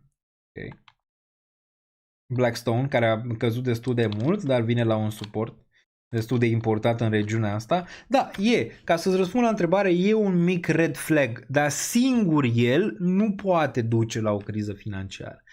Trebuie să mai ai din nou energia, prețul petrolului ca să rămână peste zona respectivă o perioadă lungă de timp. Trebuie Statele Unite din nou și acțiunile din Statele Unite și companiile astea să vadă o criză financiară reală, iar momentan nu se întâmplă. Dobânzile, poate să ai un hike pe dobânzi, ceea ce momentan nu se întâmplă. Trebuie să ai șomajul din nou foarte ridicat și momentan nu se întâmplă. Trebuie să ai mai multe, trebuie să ai acele dobânzi de 10, 2 și 30 în urcare peste 4,55. ca să poți să te gândești din nou la o recesiune. E un red flag, da, este, dar momentan nu e suficient de mare. Okay? Dacă el continuă câteva luni de zile, atunci poți să-mi pui din nou întrebarea. Momentan da, dar nu văd același crack ca în 2007, nu. Bun, crezi că Solana va ajunge iar la 90, la 90 dolari? Nu cred că va ajunge la 90, dar sub 50 ai putea să o vezi.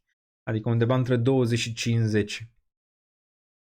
Bun, mersi frumos de răspuns, cu plăcere. Știu că e un subiect hot în momentul de față și mulți fac multe vizualizări pe subiectul ăsta. Astea prind. În momentul când e criză sau e ceva și ceva e de criză și asta, oamenii se uită și sunt interesați de panică, de astea, de crize, de asta e, da? De cele mai multe ori 9 din 10 nu se întâmplă, okay? După cum ați observat. Ce mai mult panică, dar retail-ului îi place așa să digere. Este de genul ăsta și na. Și eu mai mă uit câteodată, dar trebuie să vezi și realitatea în mare. Pe lângă asta. Bun. Forța Românski, zice aici cineva pe chat. Vom vedea mâine. Vom vedea mâine dacă Mihailă dă gol. Ar fi frumos. Dacă dăm gol primii, eu zic că avem șanse măcar de prelungiri. Dacă nu, o să iasă haos. O să iasă haos și măcel. Bun, ne întoarcem aici. Nu știu dacă mai era ceva. Mai lăsați comentarii despre ce vreți să mai discutăm. Suntem live de 2 ore și 17 minute, ne-am încălzit. Uite, vă arăt pe asta când zice că strâmtoarea va fi controlată de el și Ayatollah și apoi mergem pe grafice. Și ce subiecte mai vreți? Le facem pe toate. They have. Thank you. What about the Strait of Hormuz? Who's going to be in control of That'll that? be opened very soon if this works. How soon? And who's in Immediate. control of it? Will Immediate. Iran still be able to control the flow of oil? Be jointly controlled. By who? Maybe me. Maybe me. You want the United States to be in Me control and of the Ayatollah, whoever the Ayatollah is, whoever the next Ayatollah. Look, and there'll also be a form of a very serious form of a regime change. Now, in all fairness, everybody's been killed from the regime. Deci toată lumea a fost omorâtă din regim, dar el negociază. Cu cine? Cu Dumnezeu, cu mila. Nu știm cu cine. Poate cu Rizia negociază, habar n-am.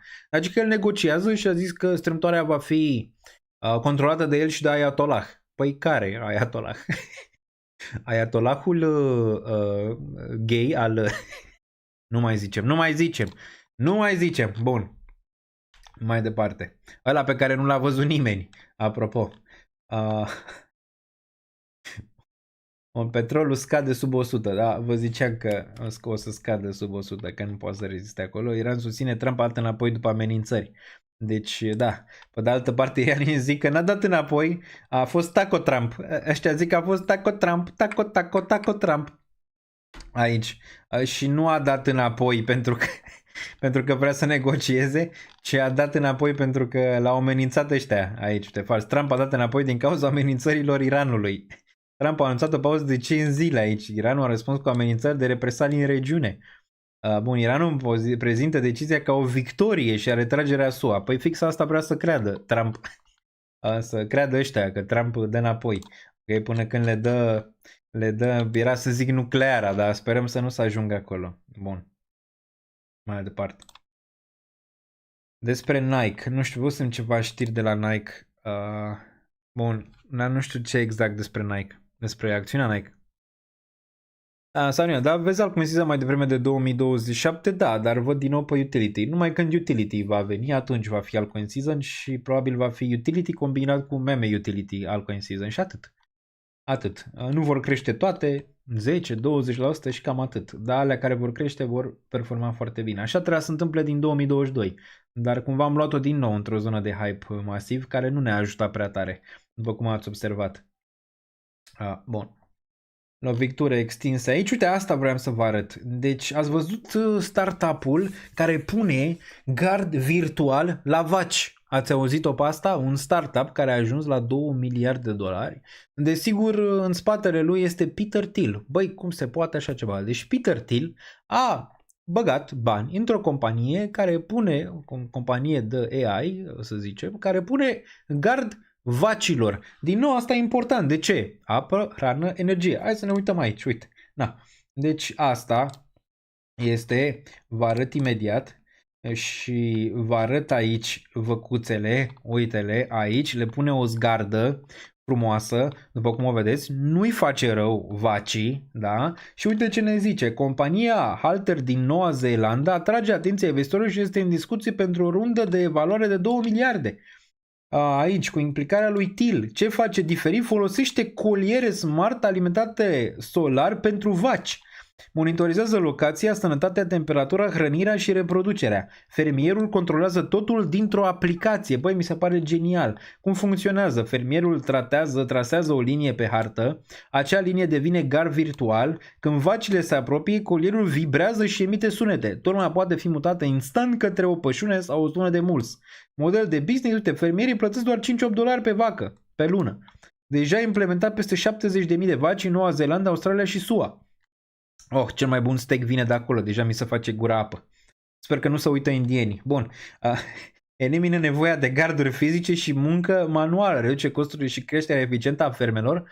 Exemplu clar de AI plus hardware aici. Bă, mi se pare tare și astea probabil vor fi companii foarte puternice în viitor, mai ales cu aplicații de genul ăsta pe care nici măcar nu crezi că se poate întâmpla.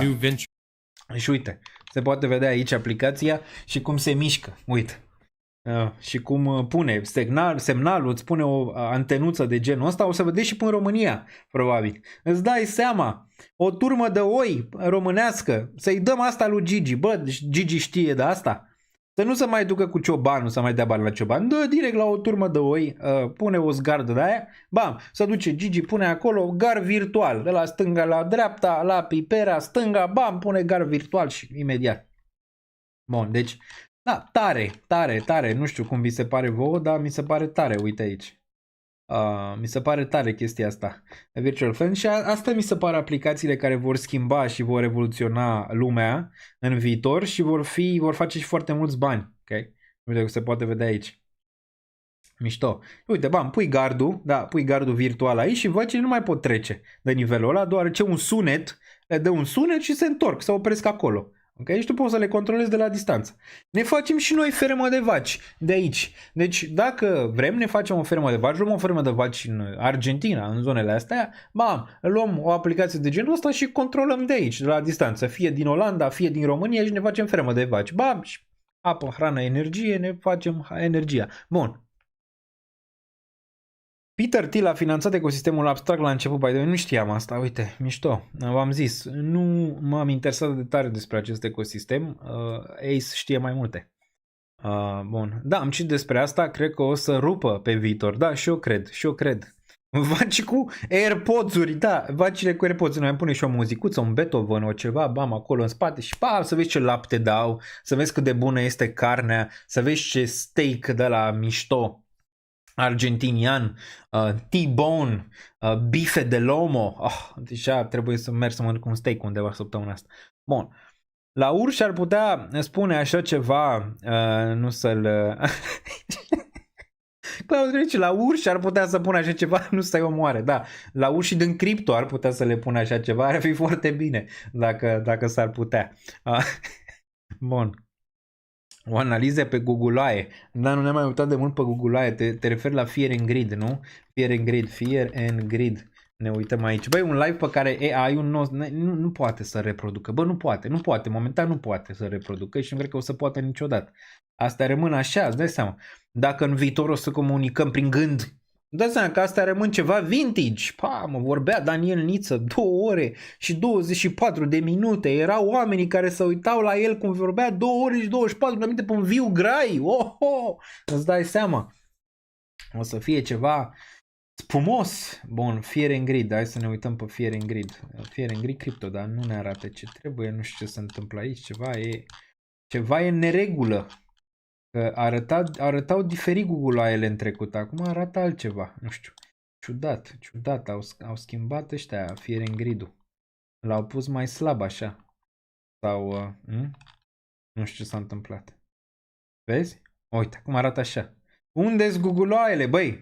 Ne-au luat și Google, gata mă, credeam că ne-au luat Google-aiele, uite, îmi dau ăștia de la Nike, deci fii atent, am zis Nike, mi-a dat Nike. Deci mi-a dat Nike, ăștia mă ascultă. Deci ăștia mă ascultă, eu vă zic.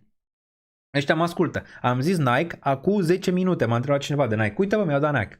Mi-a dat Nike. Mersi 099 Adrian aici. Deci la Google AE revenim, dar înainte, dacă nu mai donați la Daniel Niță, aveți aici un caz pe care puteți să-l donați. Imediat vă arăt. Ok. Cineva care chiar are nevoie, mai donați și la Daniel Niță dacă vreți, dar aveți aici, pentru cine își permite, desigur. Aici aveți acest caz, da, pe care l-am postat pe Twitter. Mihaela, da? Imediat. Se poate vedea aici, da? Ajută pe Mihaela să continue lupta cu cancerul. O să vă pun și pe chat aici. Am pompat un pic acest buget, cred că era pe la 7.000 ultima oară. 16% aici, am donat și eu, desigur, la această cauză, e una verificată de mine, e clar, știu despre ce este vorba în acest caz, că nu l-aș fi dat, da? Dar puteți să vă uitați și voi, plus că are o strângere de fonduri verificată, deci nu e ceva neverificat, dar Mihaela are nevoie de ajutorul nostru pentru că se luptă cu cancerul, ceea ce nu ar vrea nimeni să audă așa ceva vreodată și nu e la prima luptă, ok? Vă pun aici, cine își permite, orice sumă, desigur, este binevenită aici dacă vreți să faceți parte din acest fond de strângere, ok? Bun. Noi ne întoarcem la Google AE. Am aici Google AE-le, se poate observa, suntem la frică extremă. Ultima oară am fost în zona asta mai de cât 32, n-am mai fost în zonele astea de grid din 2025 iulie. Facem un an de zile în frică. Dacă vine să crezi așa ceva. De asta cred că o să avem raliu pe vară, v-am zis. Cred că o să vină raliu pe vară, poate mai devreme decât pe vară aici. Dar de obicei astea sunt zone de bottom. Uite în 2022 Google AE-le cum arătau. Uite aici cum arată. Astea zone de bottom. 2021 la fel. Asta de obicei când se formează ai reacții destul de mari din regiunile astea de aici. În zona superioară, ok? Bun. Băi, nu mă mai targetați, ăștia mă ascultă, vă zic. Deci, vă zic că ne ascultă. Deci nu mai e, gata. Nu mai e. Ce privacy, mă, de unde? Ia uzi, total US debt trece de 39 de trilioane. Vai, explozii în Shiraz, Iranian media. Să atacă ăștia aici, unul peste altul. Azi dacă mai găsim ceva. Dacă mai găsim sau nu mai găsim, nu cred. Cred că e cam atât. Bun. Bun. Mai departe, vă pun aici și promoția imediat. Pe chat, nici nu mai găsești chat-ul. De la cei de la Bybit, ok? Deci aveți promoția aici. Imediat. Se termină în 6 zile, by the way. În 6 zile se termină. Aveți aici promoția de la Bybit. Campania, depuneți $125, cred, din câte știu. Imediat mă uit ca să vă zic, da, 25 de USDC aveți aici la depunere de 100, plus vă puteți înscrie în cursa pentru un iPhone 17 și odată ce depuneți, aveți acest formular pe care trebuie să-l completați imediat. Tot în descriere îl găsiți dacă apăsați pe zona asta de aici, de Patreon, ok? Dacă apăsați pe ea. Dați un follow și pe Patreon aici dacă sunteți în regiunea asta, sunt peste 5.000 de oameni care urmăresc pagina. Dar aici o să găsiți tot ce aveți nevoie, o să găsiți această promoție și o să găsiți și formularul pe care aici, vi-l pun și pe ăsta pe chat, odată ce ați depus pentru prima dată, primiți și 25, da? Fiat sau depunere cripto, nu contează, apoi puteți intra și în această promoție de aici, ok? Vă puteți înscrie și pentru un iPhone 17. Bun. Mergem mai departe. Unde eram? Bitcoin nu face nimic. Băi, de ce e așa boring? Imediat ajungem și la analiză pe Bitcoin, un pic mai avansată și la alte piețe aici. Dar unde eram? Eram la Google AE. Google AE-le altceva nu putem, adică nu cred că e relevant, plus că ne urmăresc ăștia, vezi? Pe Fear and Greed ne urmărește Nike aici. Deci nu vrem să ne mai urmărească Nike atât de tare, dar cam asta. Ești într-o zonă în care vrei să te gândești la acumulare, e destul de clar. Bun, hai să mergem acum pe grafice, că nu prea mai avem altceva de rulat aici astăzi, 2 ore și 30 de minute. Butonul de like dacă vă place, din nou fac asta din pasiune, îmi plac piețele financiare, îmi place să discut cu voi pe chat ore întregi pentru a putea avea cât mai mari șanse să facem profitabilitate din piețele financiare, să știm ce urmează în această lume în care trăim, geopolitic, macro, micro, tot analizăm în aceste live-uri săptămânale. Bun. Dacă ne uităm la Bitcoin, analiza rămâne aceeași, ok? Și nu m-am dat înapoi de la ea, atâta timp cât Bitcoin ține 67.000, un nivel critic, poate chiar și 66, nivelul ăsta de aici. Probabilitatea în continuare este în favoarea towerilor, 65, poate chiar 70%, să-ți testeze acest range de aici. E destul de simplu, ok? Undeva în zona de 78-80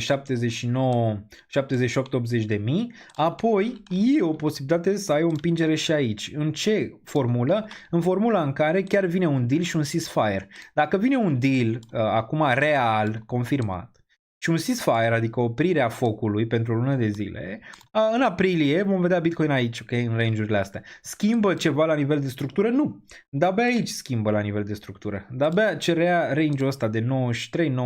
De-abia atunci începe la nivel de price action să schimbe o structură reală. Acum, clar că e și la un nivel de suport ăsta din trecut de aici. Macro, 2020, 2021 și acum vine regiunea asta.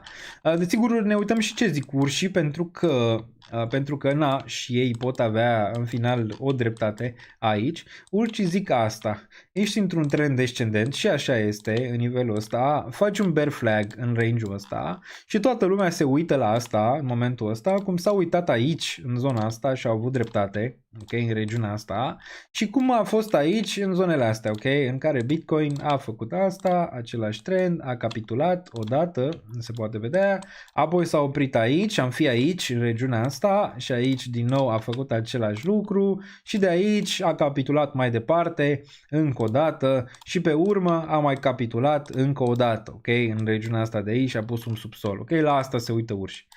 De obicei rar să ai aceeași traiectorie pe un price action. După cum vedeți aici lucrurile au fost diferite, adică ai avut o structură diferită în ceea ce privește Bitcoin, ai avut o structură de genul ăsta cu capitulare finală și apoi ai mai avut una care n-a mai făcut un minim aici și ți-a ieșit din zona de bear. Rămân în continuare la ideea că suntem într-un 2019 extins, după cum v-am zis acum multe luni de zile. Pare că Common a avut o dreptate având în vedere că a zis că suntem la un început de 2019 mai rapid decât un final de 2019 aici, dar tot 2019 pare. Acum, mulți analiști, inclusiv Common, zice că vom avea o capitulare în octombrie. Dar da, astea ne arată datele. Băi, datele, oricine poate să ți le dea și ChatGPT-ul poate să ți le dea date, adică. Ok, datele îți arată că vei avea o capitulare în octombrie-noiembrie și vei pune bottom pe ciclu de 4 ani, undeva aici, ok? În regiunile astea, undeva pe aici, ok? Cred că se va întâmpla, șansele scad pentru că prea multă lume se uită la asta și toată lumea se așteaptă la asta. Șansele scad să întâmple asta, ok? Șansele scad să întâmple altceva, adică fie bottom de aici, în regiunea de 88.000, o retestare aici să entuziasmezi taurii și apoi înapoi la 116-120.000 până la final de an. Ok? Fie faci mutarea asta, ajungi aici, în regiunea asta, la 37-40.000 până în zona de octombrie 2026 și de aici nu pui bottom, ok? Iar în 2027 mai capitulezi o dată și încă o dată și stai o perioadă lungă de timp într-un range macro, care ar putea să fie undeva 30.000 și superior 100.000 și ai putea să stai acolo ceva ani de zile, ok? În regiunea asta, bam, bam, bam, bam, bam, bam, și ciclul de 4 ani, papa, la revedere, ok? Într-un fel sau altul nu cred că se va desfășura similar ciclul de 4 ani aici, pentru că multe lucruri sunt schimbate, plus ciclul de 4 ani oricum e tras de păr, pentru că n-ai decât 2-3 iterații, ok? Ceea ce nu e neapărat suficient la nivel de date pentru a spune că se va desfășura la infinit așa, adică un an de bear și 3 de bull. Asta mi se pare joacă de copii, dar vom vedea, vom fi aici, ok? Și vom vedea dacă o să am dreptate sau nu la final de 2026, început de 2027. Ce cred eu că se va întâmpla aici pentru Bitcoin? Cred că ulterior, fie că mai tatonăm zona asta de aici, o mai retestăm, o mai dregem, o mai facem, o mai dregem, vom testa regiunea asta de aici. Cred că vom avea un pullback din range-urile astea, de asta și vreau să shortez regiunea asta de aici, ok? În continuare, dar cred că pe urmă vom pune un minim urcare la macro de aici, adică în range-ul ăsta și vom încerca final de an aici, ok? În regiunile astea. Nu neapărat all-time high. Poate 116, poate 120 de mii. Ok, cred că asta putem vedea anul ăsta, 2026, în ceea ce privește Bitcoin, poate începutul la 2027, ok? Aici. Acum, dacă vine capitularea aici, urșii au dreptate, înseamnă că suntem la nivel de jumatea bear marketului, dar încep acumulările mai importante pentru Bitcoin. De unde? De sub 50.000. Măcar 52.000. Range-ul 52.000, 30.000 ar putea să fie cel care ar putea să vă facă cu ochiul aici. Dar țineți cont de un lucru. Nu mai aveți așteptări. Odată ce acumulați Bitcoin aici, nu mai aveți așteptarea ca imediat să pună bottom-ul și în 2027-2028 să facă all-time high. Ok?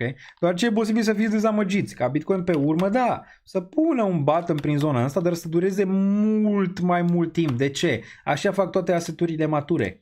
Uită-te la aur, uită-te și la altele, cum au făcut în trecut. Își iau timp după cicluri macro, care de obicei țin 16 ani de zile, își iau timp de o macro reacumulare până când mai fac all-time high odată, ok? Aici. Și e posibil să fie cazul Bitcoin. Cu toate că eu înclin în continuare că mai poți să vezi o surpriză aici pentru niște lichidări pe urși și apoi posibil să intri în acea ciclicitate în care Bitcoin să fie mai stabil lateral boring, iar lucrurile care se performeze să fie ceva ca Ether. Aici, da, în detrimentul Bitcoin, adică Bitcoin să facă ceva, iar Ether să facă total altceva, ok? Și deja face total altceva. Bitcoin și Ether s-au decuplat, dacă nu știți deja, și se poate observa aici pe acest grafic și vă arăt lucruri reale, ok? Și din ciclurile precedente, care am fost aici, inclusiv din 2016, când s-a listat această ETH în regiunea asta. Aici, după cum se poate vedea, Bitcoin, ETH au avut același price action aproape. Același, ok? Aici, inclusiv pe bulul ăsta din 2021, același price action. A venit, a făcut all-time high, a făcut all-time high. Aici, nu mai e la fel. Cine zice că e la fel, pare rău, dar nu mai e la fel. A venit ETH în range-ul ăsta și în loc să facă, să zicem, pe ciclul ăsta un all-time high mai mare, adică să ducă cu Bitcoin, dacă ar fi fost la același nivel ca Bitcoin, ar fi fost undeva măcar 8.000 pe ciclul ăsta, măcar aici, ok, în nivelul ăsta. N-a fost. N-a fost, deci o ștergem cu buretele. Și ce s-a redus asta? S-a redus la asta. S-a redus la un mare lateral, ok? Mare lateral din 2021. Și acum toată lumea zice că e moartă și nu face nimic. Și între timp, tot sistemul financiar se tranzacționează și se va tranzacționa pe ETH, după cum ați observat. Ok? Monedele stabile, tokenizarea, totul pe ăsta. Tot aici. Totul se va face pe ETH. Și după cum se poate vedea, deja s-a întâmplat și se întâmplă și crește destul de mult. În timp ce ăsta merge în lateral. De ce nu s-a dus la stele? Pentru că ai avut bula aici, ai avut bula 2016-2021, asta a fost bula mare. Din două cicluri. Ai avut prima bulă, ți-ai revenit mai devreme, capitalizări mici, a doua bulă, deja capitalizare mai mare. Aici, deja mâncarea este veche, știi? Băi, da, ETH, bun arcad, bun, ok. Bine, dar face ceva real? Hai să vedem dacă face ceva real data asta și utilitatea e utilitate, ok? Momentan e pe drumul ăla, dar n-a dat, ok? N-a dat, ați văzut că a avut probleme. ETH de fiuri, a avut probleme de direcție, a avut multe probleme pe care acum nu prea le mai are, e destul de mare claritate, cu toate că nu o vezi. Claritatea de obicei o vezi când se întâmplă. Zici, mamă, dacă ăsta se duce la 12.000, ce clar era, ok, da. Claritatea se întâmplă în range-uri de genul ăsta, dar se întâmplă greu și imediat vă dau un exemplu, ok. De asta, în momentul în care ăsta chiar va sparge all-time high-ul și va urca, să fiți convinși că nu va urca pe hype doar.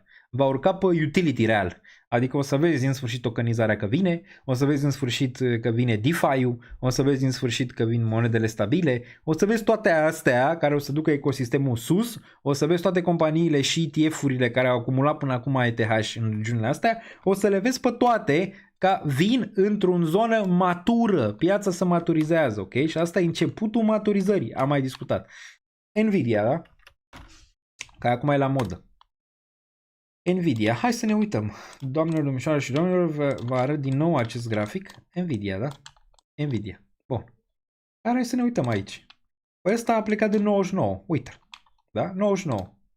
Bam! Prima reacție de aici. Băi, e interesantă zona de ce face Nvidia. Ok? E interesant ce se întâmplă aici pe Nvidia.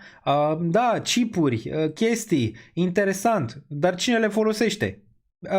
Păi nu avem nevoie de ele în momentul de față. Ok. Ok, bun. Deci a avut o urcare din 0,03 până în 56 de cenți. Pe urmă, capitulare. Pe urmă, și a stat, a revenit 2 ani de zile, 2-3 ani de zile, la fel ca ETH. A stat, bam! Mai făcut încă un high, încă un all-time high aici. Și apoi a stat iarăși în lateral, iarăși în lateral, iarăși în lateral, iarăși în lateral, până când? Până în 2016. Okay. Deci din 99-2000 până în 2016 ăsta a stat în lateral. Ce s-a întâmplat aici? S-a maturizat piața. Aici a prins contur, ok? În sfârșit situația, AI-ul se știa deja dinainte, niște insideri se poate observa aici, în regiunea asta. Așa, a mai avut o urcare și aici, în 2022, de-abia aici s-a dus ăsta rachetă. Okay? După ce a stat în lateral, dacă e să vezi regiunea asta, din 2000 până în regiunea din 2015. 15 ani. Okay? 15 ani a luat ca această tehnologie să vină la maturitate. Okay? Asta a fost maturitatea. Maturitatea Nvidia a fost când în sfârșit a făcut ceva. Și când a făcut breakout-ul, păi țineți cont că ăsta a fost breakout real. Okay? Nu ca aici, când a fost un breakout fals, nu ca aici. A fost un breakout real și uite ce se întâmplă utility. Okay? Utility, bam, pullback. Ziceai, băi, se întoarce aici. Nu. Ba, s-a mai dus încă o dată. Se întoarce aici. Nu. Ba, asta o să vezi la ETH, ok? Convingerea mea e în proporție de 70% că asta o să vezi pe ETH și în momentul ce va sparge zona de 5000. Adică același lucru. Stai în lateral, deja câți ani ai? Hai să vedem. Ai 2021, 2025 ani deja. Păi jumate cât, nici jumate, n-ai jumate că a stat 15 ani în lateral. Da, ai 5 ani de zile în care ăsta deja a stat în lateral, ok, aici. Când va face breakout-ul, poți să țineți cont că e un breakout real, iar multă lume o să vândă aici, ok. Multă lume când ăsta o să facă breakout, să ducă la 10.000, desigur o să vândă, o să facă un pullback shallow și apoi o să continue. Să continue, pullback shallow, o să continue și tot așa, ok. Dacă e tehnologia reală din ETH, ăsta când va face breakout, așa se va tranzacționa, ok? Așa se va tranzacționa și nu va mai fi doar mutare de genul ăsta și pe urmă nimic. Asta cumva este maturizarea pieței. Asta e maturizarea aici pe ETH, okay? Care poate să dureze o perioadă de timp. Și oamenii când deja o să se întâmple, o să fie interesantă ETH aici. Dar aici trebuia să fie acumulare. La fel cum a fost pe aur în trecut. Okay, la fel cum a fost pe aur în trecut. Ce? Te interesează aur aici? Să cumpăr aur, Daniel. Păi cum să cumpărăm aur aici? Ai nebunit? Uite unde e. Aici trebuia să fii, tată, în durere. De asta nu e nimeni și nu e nimeni interesat pe zonele astea. Dă-le naibii că nu mai cresc. Ok, da, așa este. Aurul era interesant aici, vrei să-l cumperi, pe urmă aici nu mai era deloc interesant. Aici nu era interesant și vrei să-l cumperi, aici nu mai era deloc interesant. Și aici e cel mai interesant, nu? Nimeni nu vrea durerea. Nimeni nu vrea durerea. Nimeni nu vrea procesul. Toată lumea vrea doar gain-ul. Păi nu merge așa, tată, în piețe. Nu merge, trebuie să stai în durere. În durerea asta, ok, de aici. Și trebuie să rămâi intact din punct de vedere al ce vrei să investești. Și în ce investești. Ca pe urmă să poți să prinzi mutarea, ok, în zonele superioare. Sau poți să ai o strategie, nu acumulezi aici, dar când se întoarce peste 5.000, cumperi aici. După cum ai văzut în cazul Nvidia, la un pullback. Deoarece, și asta o să aștepte și multe fonduri, că de asta poate nu e așa mare interes aici. Cum n-a fost nici la Bitcoin la 3.000 și a fost interes la 50.000 pentru instituționali. Pentru că vrei să vezi că în sfârșit se întâmplă, ok, chestia respectivă, ca să nu-ți asumi un risc mai mare. Dar pentru retail-ul aici, ok, că tu nu ești cu miliarde de dolari să poți să-ți asumi un pullback la 7.000, pe 8.000 pe ETH să poți să-l rulezi la 25.000, 30.000 după. Bun. Hai să investim în femei, suntem mai câștigați. Bun. Bun. Mai departe. Bun, hai să vedem ce ați lăsat aici. Deci și la Bitcoin, da, ne-am uitat la Bitcoin. Rămâne ideea aceeași, nu mă dau la întors aici pentru idee. rămâne același lucru, durează un pic mai mult. Ne uităm și la volume. Volumele, dacă ne uităm pe daily, un pic slabe, cei drept aici. Sunt mai multe chestii, v-am arătat mai devreme. ETF-urile care au cumpărat 2 miliarde, ați văzut că Sailor a făcut înapoi rost de bani. Uite-te la RSI aici, okay? Din regiunea asta. Foarte constructiv, urcă peste SMA 14, are spațiu suficient din zonele de bear, capitulare clasică pentru Bitcoin, un alt lucru diferit. În capitulările precedente, 2018, aveai RSI-ul la 29, dar capitulase 80%, în 15.000 corecții. Aici, în 2022, și-a atins minimul la fel. Aici și-a atins RSI-ul oversold mult mai rapid decât în cazurile precedente. Lucruri diferite de nuanță, trebuie totuși să le iei, să le observi. Stocasticul la fel, arată bine, constructiv aici, merge în lateral în perioada asta, bine, și ai putea vedea o reacție în zona superioară pe weekly. Nu mai zic de MACD, n-a fost niciodată aici. Uite-te la MACD, niciodată în viață. Niciodată în viață. Dar țineți cont de anumite chestii pe Bitcoin. Țineți cont că a făcut cross-ul aici, da? Dacă ne uităm. A făcut cross-ul aici în aprilie 2025. Ce s-a întâmplat? Bam, all time high în regiunea asta. A făcut cross-ul aici în septembrie 2024. Ce s-a întâmplat? Bam, all time high. Aici, pentru Bitcoin. A făcut cross-ul aici în 2023. Bam, ulterior s-a dus la all time high. Nu e de, cum nici crossurile din zona asta nu sunt de luat în râdere, ok? Nici crossurile inverse nu sunt de luat în râdere aici pentru Bitcoin, după cum se poate vedea. Iar Bitcoin a mai făcut un cross din august 2015, septembrie, octombrie, noiembrie, decembrie, ianuarie, februarie, martie, intrăm în aprilie, 8 luni. Okay. 8 luni de zile. E greu să fii bearish aici, prin toate, e greu, nu zic că nu se poate întâmpla, dar e greu. Ok, e greu să fii bearish aici, având în vedere toate astea. Dacă te uiți la EMA-uri, ai spațiu de manevră în continuare. 81.000, ai 55 EMA-uri la 88.000 aici în range-ul ăsta. Ești aproape de 200 moving average, ok. Nu l-a testat, dar asta e regiune macro de suport pentru asset-urile mai mature de data asta. Ești într-o regiune bună, ok.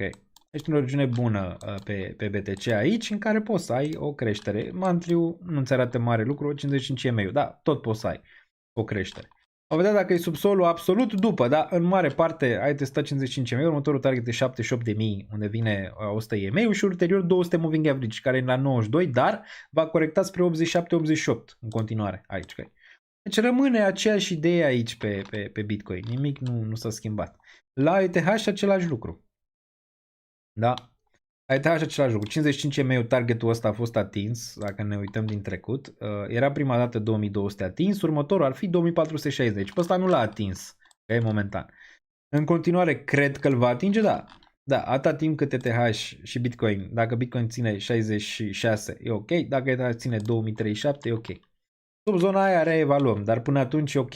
Zona de 2457, 2670 și 2800. La fel, 200 moving average are de obicei tendința să se testeze spre 200 moving average, după cum vezi, și acolo vin rejectările un pic mai mari. Cum se traduce?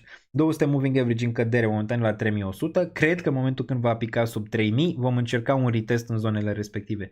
Doar ce poate 3000 e prea mult.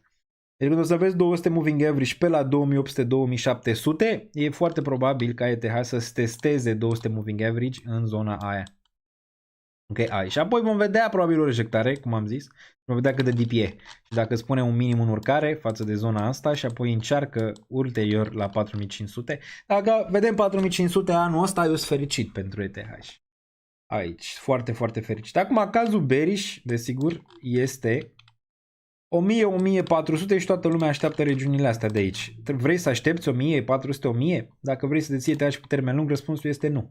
Nu ca scopul financiar, dar nu e nu. Ok? De ce? Vrei să aștepți? Care e diferența între 2000 și 1000? Dacă tu vrei să deții pentru următorii 5 ani și vrei să mai adaugi pe termen lung.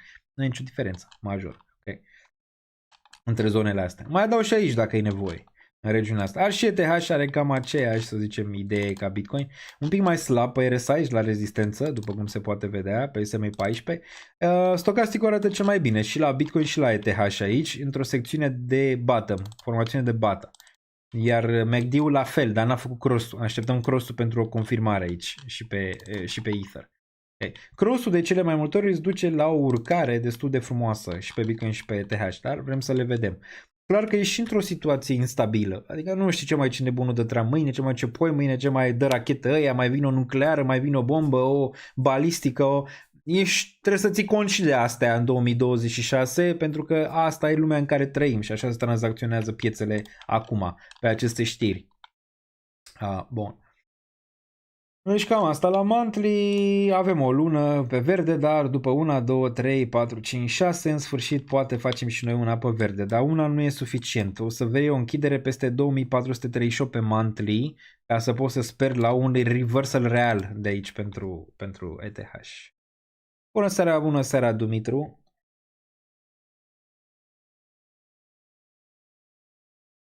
Avem durere de nu mai e răbdare. Răbdarea e cel mai important lucru din investiții. Și asta face diferența între cei care reușesc să facă bani în piețele financiare și cei care nu fac. Vă reamintesc că Buffett a făcut primul milion, nu știu, pe la 40 de ani și primul miliard peste 50 de ani. Deci nu a venit peste noapte în niciun caz. A venit după perioada de învățări, tranziții, experimente și multe alte chestii, ok? Deci da, nu trebuie să-ți pui apă în cap că n-ai făcut bani în 4 ani de piețe financiare. Ok. E ok. Da, trebuie să înțelegi că ele nu pleacă nicăieri, aceste piețe financiare. Rămân aici în continuare. Tu trebuie să te adaptezi după ele.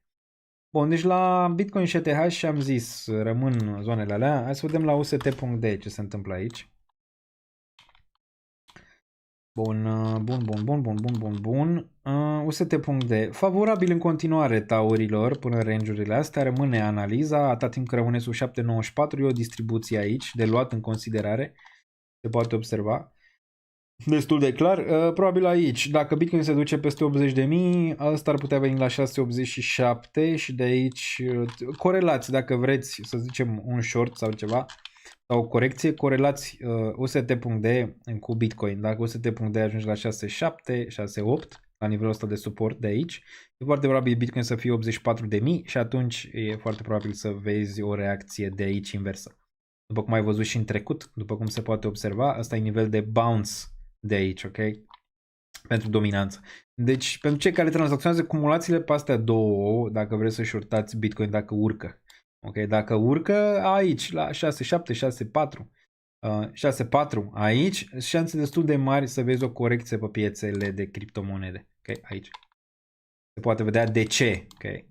Iar ăsta, frate, când a pierdut regiunea de 7.9, ăsta a fost targetul. Aici. Încă o chestie care merge spre tauri aici. Da. La modul real. Bun, hai să ne uităm și la BTCD, dominanța mai dă vreodată înapoi. Vine criza economică sau nu? 1450 de voturi și imediat ne uităm aici să vedem ce a zis lumea. Ia. Mulți zic că da, zic că nu. Eu nu cred că vine în 2026 în continuare. Cred că o să fie un pic mai târziu. Un poco mai târziu. Bun, unde eram? Aici. Bun, dominanța, ziceam de dominanță și apoi ne uităm și la ceva altceva. Dominanța, 58-89 pentru dominanță. Aici.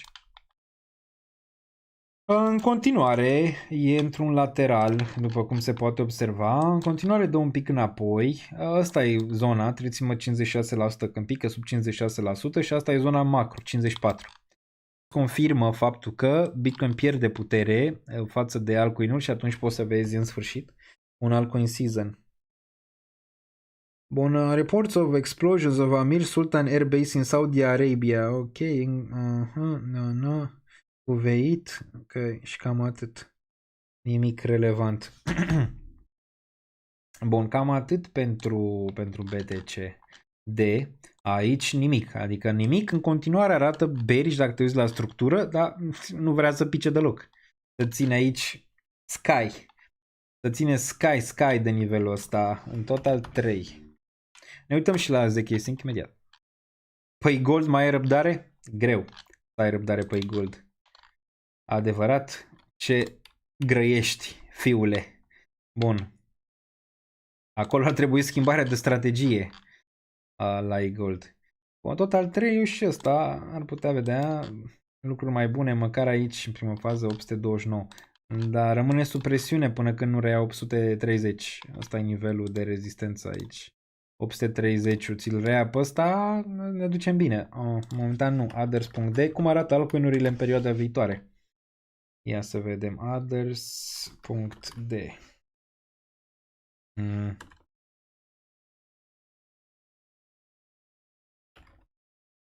Nici nu mai știu să scriu, vezi? Others.d. Bun, others.d pe verde aici, un pic corectiv, dar în continuare structura asta te poate duce în 8-2 de aici pe others.d. Nu e rău, nu e rău. Ai și un trendline aici pe care nu l-ai mai spart de o lungă perioadă. E foarte posibil să retestezi din nou în perioada viitoare aici. Urmă să faci ceva de genul ăsta, în sfârșit să faci un breakout. Uite că breakout ar putea veni în octombrie. Breakout-ul others.d aici. Interesantă dinamică. Interesantă dinamică. Bun, mai e ceva ETH-BTC, da. ETH-BTC. Interesant. Și ne uităm. Binișor, da, 1, 2, 3 săptămâni de urcare aici pe ETH-BTC, da, până când nu ia 0035 ca suport, e neutru momentan. E neutru. Încă mai poți avea o zonă de capitulare aici, înainte de o urcare. Auzi cum arată oscilatorii la asta? Cât de decent, dar la rezistență, la fel ca spotul. E același grafic aproape ca la spot. ETH pe 4 ore ne dă semnale de ceva? Nu ne dă niciun semnal de nimic momentan. Ne dă semnal că poate ar închide din zona asta de inegalitate în zilele viitoare până la 2280. Cam asta. Bun, hai să vedem dacă au fost ceva super chat-uri, să nu mă înjure lumea aici. Că nu vreau asta. Nu se încarcă. Nu știu de ce. Bun, știu că au fost, uite, mă uit, dar nu mi le arată YouTube-ul, deci s-ar putea să fie o problemă de la YouTube. Ne atacă rușii! Bun, bun. Ia să vedem dacă am ratat ceva. O analiză pe TRX, pe asta am ratat-o sigur. Dacă ați mai dat altceva în trecut, lăsați un super chat mic. Deci o analiză pe TRX o facem. O facem imediat. Îți dau un refresh aici, poate că dacă dau refresh, poate își revine. Uite că și-a revenit. Băi, și-a revenit dacă dau refresh, vezi? E și o problemă de la YouTube ăsta. AMX și SEI. Am răspuns la AMX și SEI, NIR și ICP. Ți-am răspuns la asta chiar înainte. ICP-ul, da, predispus la urcare, la fel și NIR din zonele astea, dar nu m-aș concentra prea tare pe astea. TRX-ul, da. Hai să dăm TRX USD. Dacă aveți super chat-uri acum, pentru că o să ieșim, dacă aveți ceva de analiză, dar vă zic, abonați-vă la Patreon, pentru că acolo găsiți mult mai multe lucruri bune, pentru prețuri și mai bune, plus că aveți discount 50%. Facem mega market update joi sau vineri cu analize la cerere aproape în fiecare săptămână. Bun, avem 0.31 aici pentru TRX, e una dintre monedele care mereu e surprinzătoare această monedă. Să vede cât de manipulată este de Justin Sun și de băieți. Având în vedere că asta n-a avut, la fel ca BNB-ul. A avut un all-time high la 42 de cenți. Am un prieten care a cumpărat TRX aici în 2017, dacă vă vine să credeți, ok? La 24 de cenți. A mai făcut all-time high ca Ripple în 2024. Deci, după cum vedeți, se poate, aceste grafice de genul ăsta, okay, pot face all-time high după o perioadă lungă de timp de acumulare. Nu înseamnă neapărat că ăsta poate să facă ceva extraordinar, pentru că volumele sunt mici. Ce înseamnă aici? Că e manipulat prețul în mare parte. De asta nu pică în momentul ăsta. Când intri în ceva ca TRX, pariez că poate nu se vinde moneda, dar poți să ai o candelă de genul ăsta odată, venită de nicăieri, înapoi în regiunea asta de aici. Cum a fost, nu neapărat Terra Luna, dar cum au fost altele, de exemplu Mantra, da? Că ăla era și nu venea. Bun. S-au închis bursele? Da, s-au închis bursele. N-am dat să ne uităm. Bun. Blackstone nears deal to buy data center firm Rowan, ok. Da, nimic altceva aici, Kuwait și cam atât.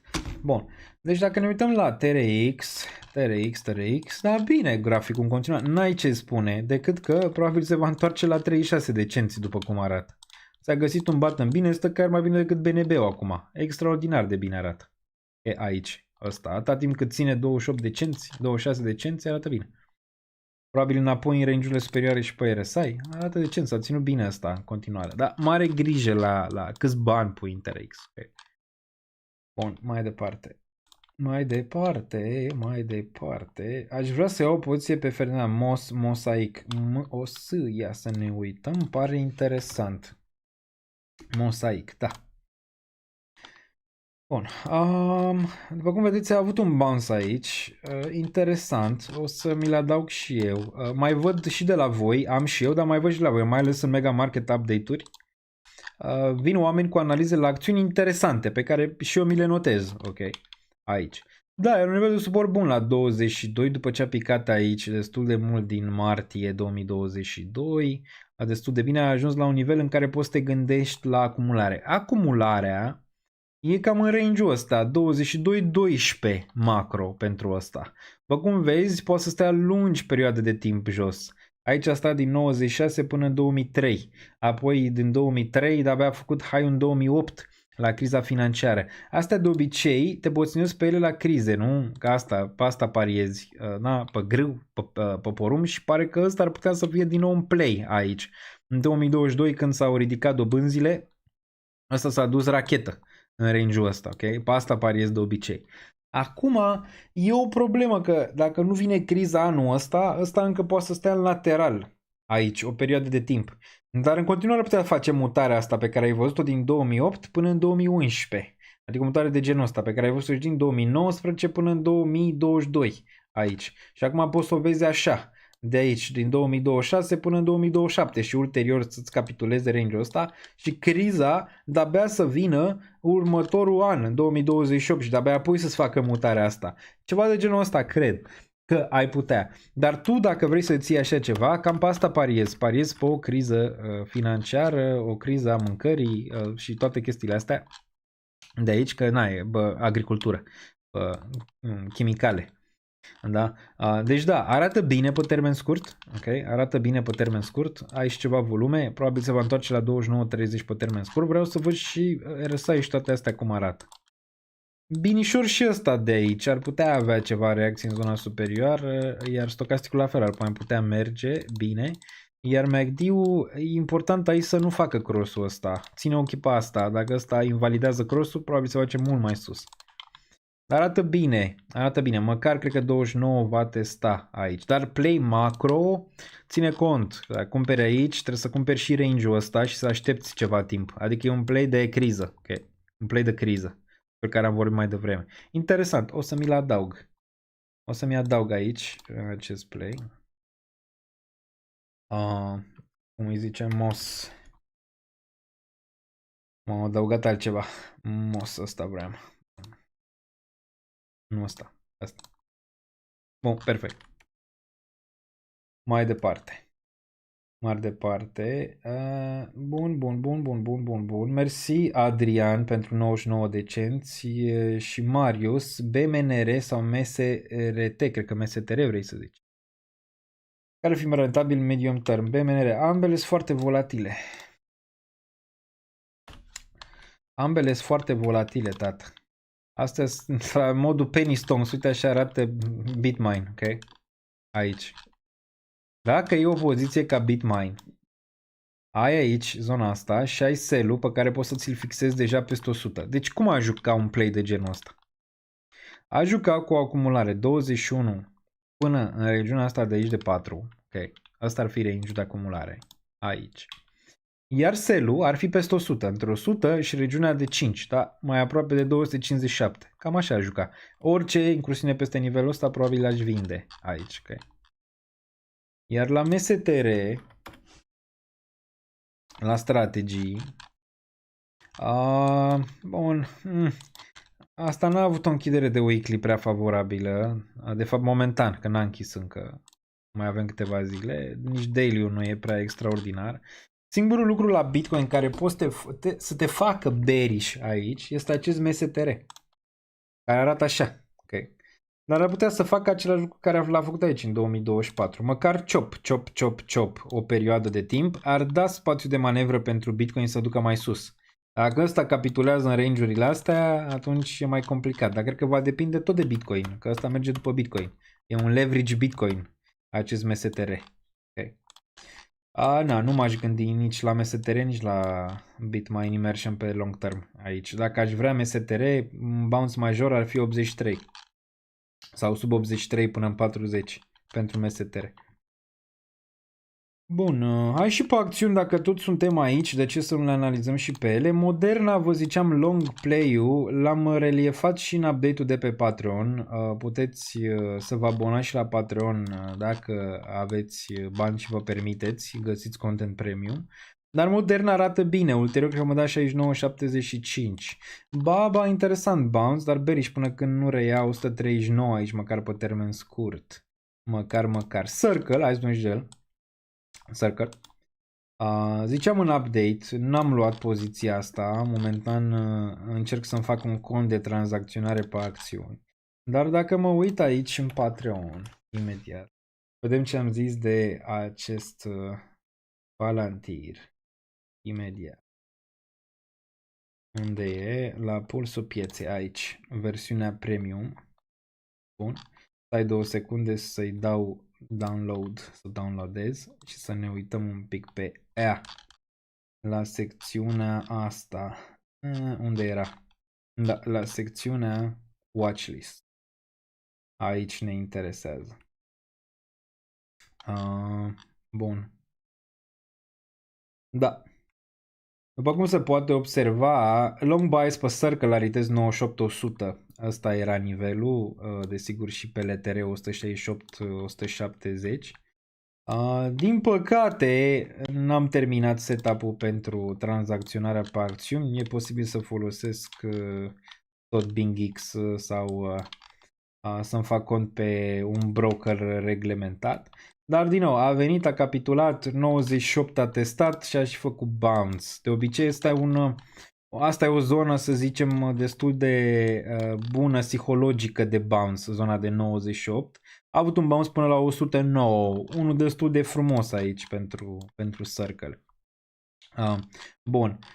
Sau o să-mi deschid cont pe Interactive Brokers, una din astea două, probabil, sau poate chiar amândouă pentru tranzacționare de acțiuni mai activă. Okay. Pentru opțiuni, momentan nu mă bag pe opțiuni, când trec de 40 de ani poate mă bag și pe opțiuni. Momentan rămân pe futures, e suficient pe spot. Bun, dacă ne uităm la Circle, are bounce-ul ăsta de aici, dar ulterior la nivel de acumulare pe Circle, măcar sub 90, dar e un pic agresiv și aici. Acesta e un reversal destul de mare, după cum se poate vedea această candelă de aici, ok? Care ar putea să ducă chiar înapoi la 77, chiar înapoi la 65. Planul care era, țineți minte, acumulări undeva la 35 aici. A venit, a testat 50 și a făcut 3x aici, din nivelul ăsta. S-a dus, a testat aproape de nivelul de 147 și acum corectează. Hai să vedem EMA-urile. Ok, ce știm de aceste EMA-uri și de acest lucru de aici?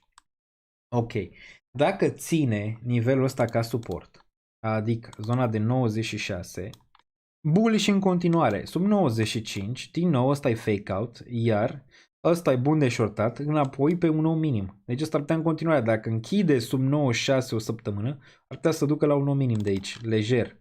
Ok, lejer. În continuare, fair value este $34 sau sub 30 pentru acest Circle, dar e posibil să intru mai devreme, gen la 62, dacă se întoarce nivelul ăsta, doar ce 62 ar trebui să-ți dea un bounce sau 64, destul de mare.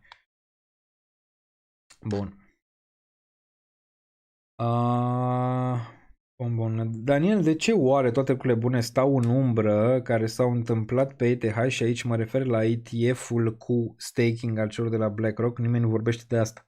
Pentru că nimeni nu mai pasă în momentul de față, după cum îți dai seama, și e cel mai bun moment posibil. Piața se maturizează, BlackRock cumpără, instituționalul cumpără, retail-ul pleacă. Este setup-ul perfect. Iar la un moment dat vor da drumul la preț. You will see. You will see. Așa se întâmplă de obicei. Okay. Iar acum e cel mai bun moment, pentru că interesul este vraiște. Va reveni? Absolut, da. Din nou când piața va urca. MSTR. L-am făcut mai devreme. Amazon, 3 ore, 10 minute. Băi, ce am făcut mai aici? Nu mai plecăm acasă. Bun, avem Amazonul la 0.15. În continuare mă interesează Amazonul bearish atâta timp că rămâne sub 221. Mă interesează la 200 moving average, desigur. Microsoft. Uite, Microsoft. Da. Microsoft n-a mai picat sub 200 weekly moving average, țineți-vă bine, din 2012. 2012, vă vine să credeți așa ceva? Deci 2012. Dar uite și la Microsoft aici, fix ce vorbeam. Maturizarea unui asset, așa arată. Ce mișto era aici Amazon, de fapt Microsoft, ce mișto era aici 86, bam, s-a dus până în 2000. Și ce s-a întâmplat aici? 2000? 2016. Aici îl înjurai pe ăsta de luat toți draci. Okay. Îl înjurai și nici măcar aici, de fapt aici plecai. Dacă ăsta era ETH, aici îi ziceai pa la revedere. Okay. În 2006 îi ziceai pa la revedere. Nu mă mai interesează sau îi dădeai kicks aici. În 2008, în criza financiară. Și apoi se întâmpla asta. 2016-2021. De asta zic, următorul bull pe piețe, pe ETH, când va intra în bull peste 5.000, va dura câțiva ani. Bun, va dura câțiva ani. Dar între timp va dura câțiva ani de acumulare aici. Dar Microsoft-ul e interesant. Pentru că vezi, bounce aici n-a picat. Acum, asta ar fi prima săptămână din istorie pentru Microsoft și asta merge și de un short. Dacă te uiți, Melissa. Prima dată din 2012 când ăsta ar putea închide o săptămână sub 200 weekly moving average, media mobilă de 200 de săptămâni aici din 2012. Wow. Vine într-o zonă de cumpărare? Da, dacă ești pe long term, absolut. 370 până în range-urile astea de aici, undeva până în 313 ar fi prima zonă interesantă. Hai să vedem în trecut ce s-a întâmplat când a picat sub 200 moving average, poate vă interesează. Ok. Aici, nu, mulți ar fi zis ca la Bitcoin, ciclu de 4 ani. Ciclu de 4 ani, cumpărăm Microsoft la $31 și devenim milionari și au avut dreptate, dar, cât a durat? Da, cumpărai la 31, stătea la pe $31, $32, mulți ani de zile, adică aproximativ 15 ani de zile. Dar aici da, uite, cumpărai bine sub 200, cât s-a dus sub 200 moving average ulterior aici? S-a dus undeva la 30%. Okay, dacă am extrapola un pic, nu mult, pe Amazon, de la 30% ar fi undeva la 262. E exclus? Nu e. Dacă vine o criză ca lumea, da, 263 ar fi și asta ar fi al doua zonă. Aici până în 231. Dacă ne uităm pe monthly, hai să mai facem niște cercetări. 55 EMA-ul, nici asta n-a mai picat de mult. Aici vine 100 EMA-ul, care vine la 313, da, prima zonă corectă. Și apoi 200 vine la 156, dar în câteva luni va fi mai sus, ok, în regiunile astea superioare. Iar weekly-ul ți-a dat deja multe red flag-uri. Multe. Și asta și-a revenit. E destul de rapid. Deci da, Microsoft e unul de pus pe radar aici. Pe radar. Îl punem, bam. Îl punem cu roșu. Pe radar. De urmărit pentru perioada viitoare, pe long term. Pentru nepoți. Sofiu, cum ziceam și în update, ăsta de pe Patreon, bearish. Bias bearish, 15 până la 8 și 11 am și vândut aici, după cum știți, o parte din Sofi, dar și din PLTR. Bearish. Okay. Ulterior 15, 11, în continuare bias short pentru ăsta. VIX în continuare nu e la nivel de acumulare. Și cam atât, cred că am făcut multe. Commodities, poate mai vreți să ne mai uităm un pic aici. Brent-ul urcă un pic, nu m-ar șoca dacă tot să mai revină un pic la 101 sau peste 100. Ulterior cred că se va tranziționa la 82-87, dar mai durează. Gazul natural a prins niște biduri aici, mici, iar porumbul și grâul ar putea să fie următoarele care pompează, dar sperăm întâi să mai întoarcă aici un pic, în range-urile astea. Cafeaua, nu știu dacă va fi. Orezul, da, ar putea. Orezul ar putea, da, ar putea să fie o listă de aia extinsă, plus că ăsta, da, a testat nivelurile astea de aici, din 2017, niveluri bune. Bun, ce mai avem? Treasury bonds, obligațiuni guvernamentale, US10. US10, Trump a făcut pe el că ăsta s-a apropiat de 4,5. Ok? Și în continuare acum dă înapoi, ceea ce e bine pentru Trump, dar pare că se pregătește. Dacă Trump nu face deal-ul, se pregătește de o urcare monstru aici. Iar asta o să ducă desigur și la creștere pe dobânzi ipotecare, care deja oricum sunt pe la 7% și piața imobiliară stagnează din Statele Unite, care ar putea fi un al doilea red flag. Okay. Cam atât, încheiem aici un live 3 ore și 15 minute, wow, ne auzim în următorul, probabil săptămâna viitoare, până atunci urmăriți-mă, aveți Discord-ul, aveți Patreon-ul, aveți Instagram-ul, aveți TikTok-ul, aveți X-ul, toate astea, ținem legătura, când dacă se întâmplă ceva extraordinar facem și live-uri de urgență, dacă sunteți privitori noi aici, desigur aveți și clopoțelul și subscribe-ul, plus butonul de like și pentru cei din reluare vă salut puternic și mâine, hai România, așa șanse mici cât avem, stăm în fața televizorului și susținem echipa națională de fotbal, poate ne face o surpriză plăcută, poate ne scoate din depresie el vara asta dacă s-ar califica la campionatul mondial, dar să nu fiți triști sau super supărați pe ei dacă nu ne calificăm pentru echipa turcie, este una foarte bună. Este una foarte bună. Nu cred că mai e altceva de văzut aici. Ne mai putem uita la ceva altceva, nu știu, zicea cineva să ne uităm la ZK, dar nu a făcut mare lucru. Adică dacă ne uităm la altcoin-urile astea, nu, momentan n-au chestii la care să te legi să zici ok, ceva se schimbă real.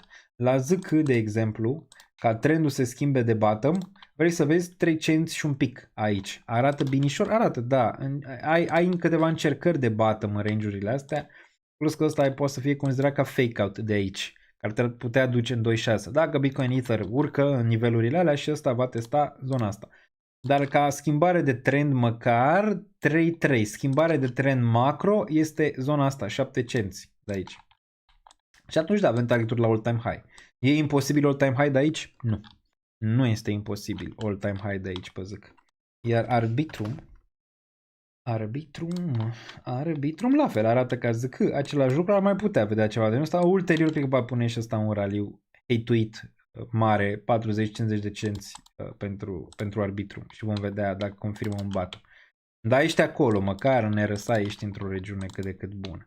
Solana, același target, iar SUI, același target, pentru Solana, același target, 105, vom vedea ce se întâmplă de acolo, iar pentru SUI e nivel de acumulare macro. Okay. Nivel de acumulare macro ai sub 1 până în regiunea de 55 de cenți. Hyperliquid nu vrea să dea înapoi deloc și e enervant. Că trebuie să mut probabil niște BNB în Hyperliquid aici, dar așteptăm poate în sfârșit de un dump, măcar până în 37 sau sub. Okay. Iată și în jos, Daniel, nu doar în sus este, dar nu e toată lumea bearish, nu e toată lumea bearish, dar preponderent pot să întreb și pe Grok, în proporție de vreo 65%, majoritatea e bearish în momentul de față. Pot să întreb Grok, îl ai la dispoziție. Dar da, nu înseamnă că dacă majoritatea e bearish, nu mergem în jos. Am mai explicat, e și posibilitatea respectivă, dar din ce văd în momentul de față și la ce am legat, e o probabilitate în sus mai mare în momentul de față și pe aia pariez, ok? Daniel, mi-a revenit apetitul. Dă-i tare, că acum e momentul. Nu când o să fim din nou în hype bull și toate cele care revin. După bear vine bull, după bull vine bear, după bear vine bull. Ciclicitate. Sisafu, much love, hai România și vom vedea mâine ce fac băieții. Ținem legătura pe socials. Much love.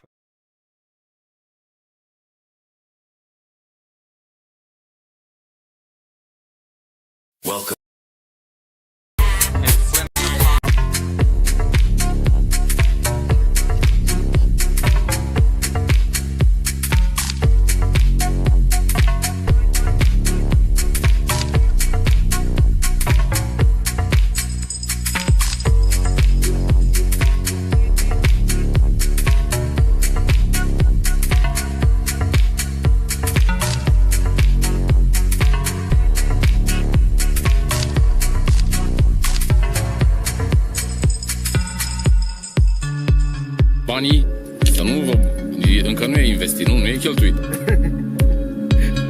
n-am niciun leu.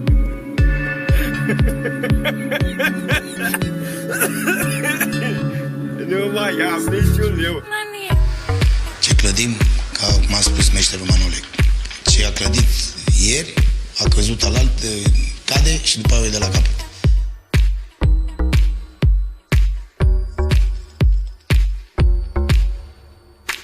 Două, trei vorbe, bună seara și... Bravo, Bobe! Două, trei cuvinte și... Bravo, Bobe!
Eu n-am banii necesari să investesc în astfel de monede.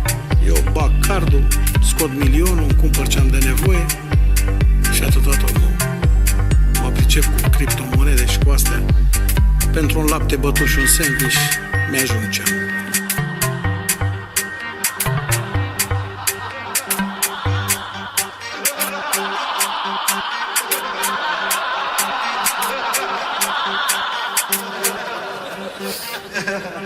Ha ha ha.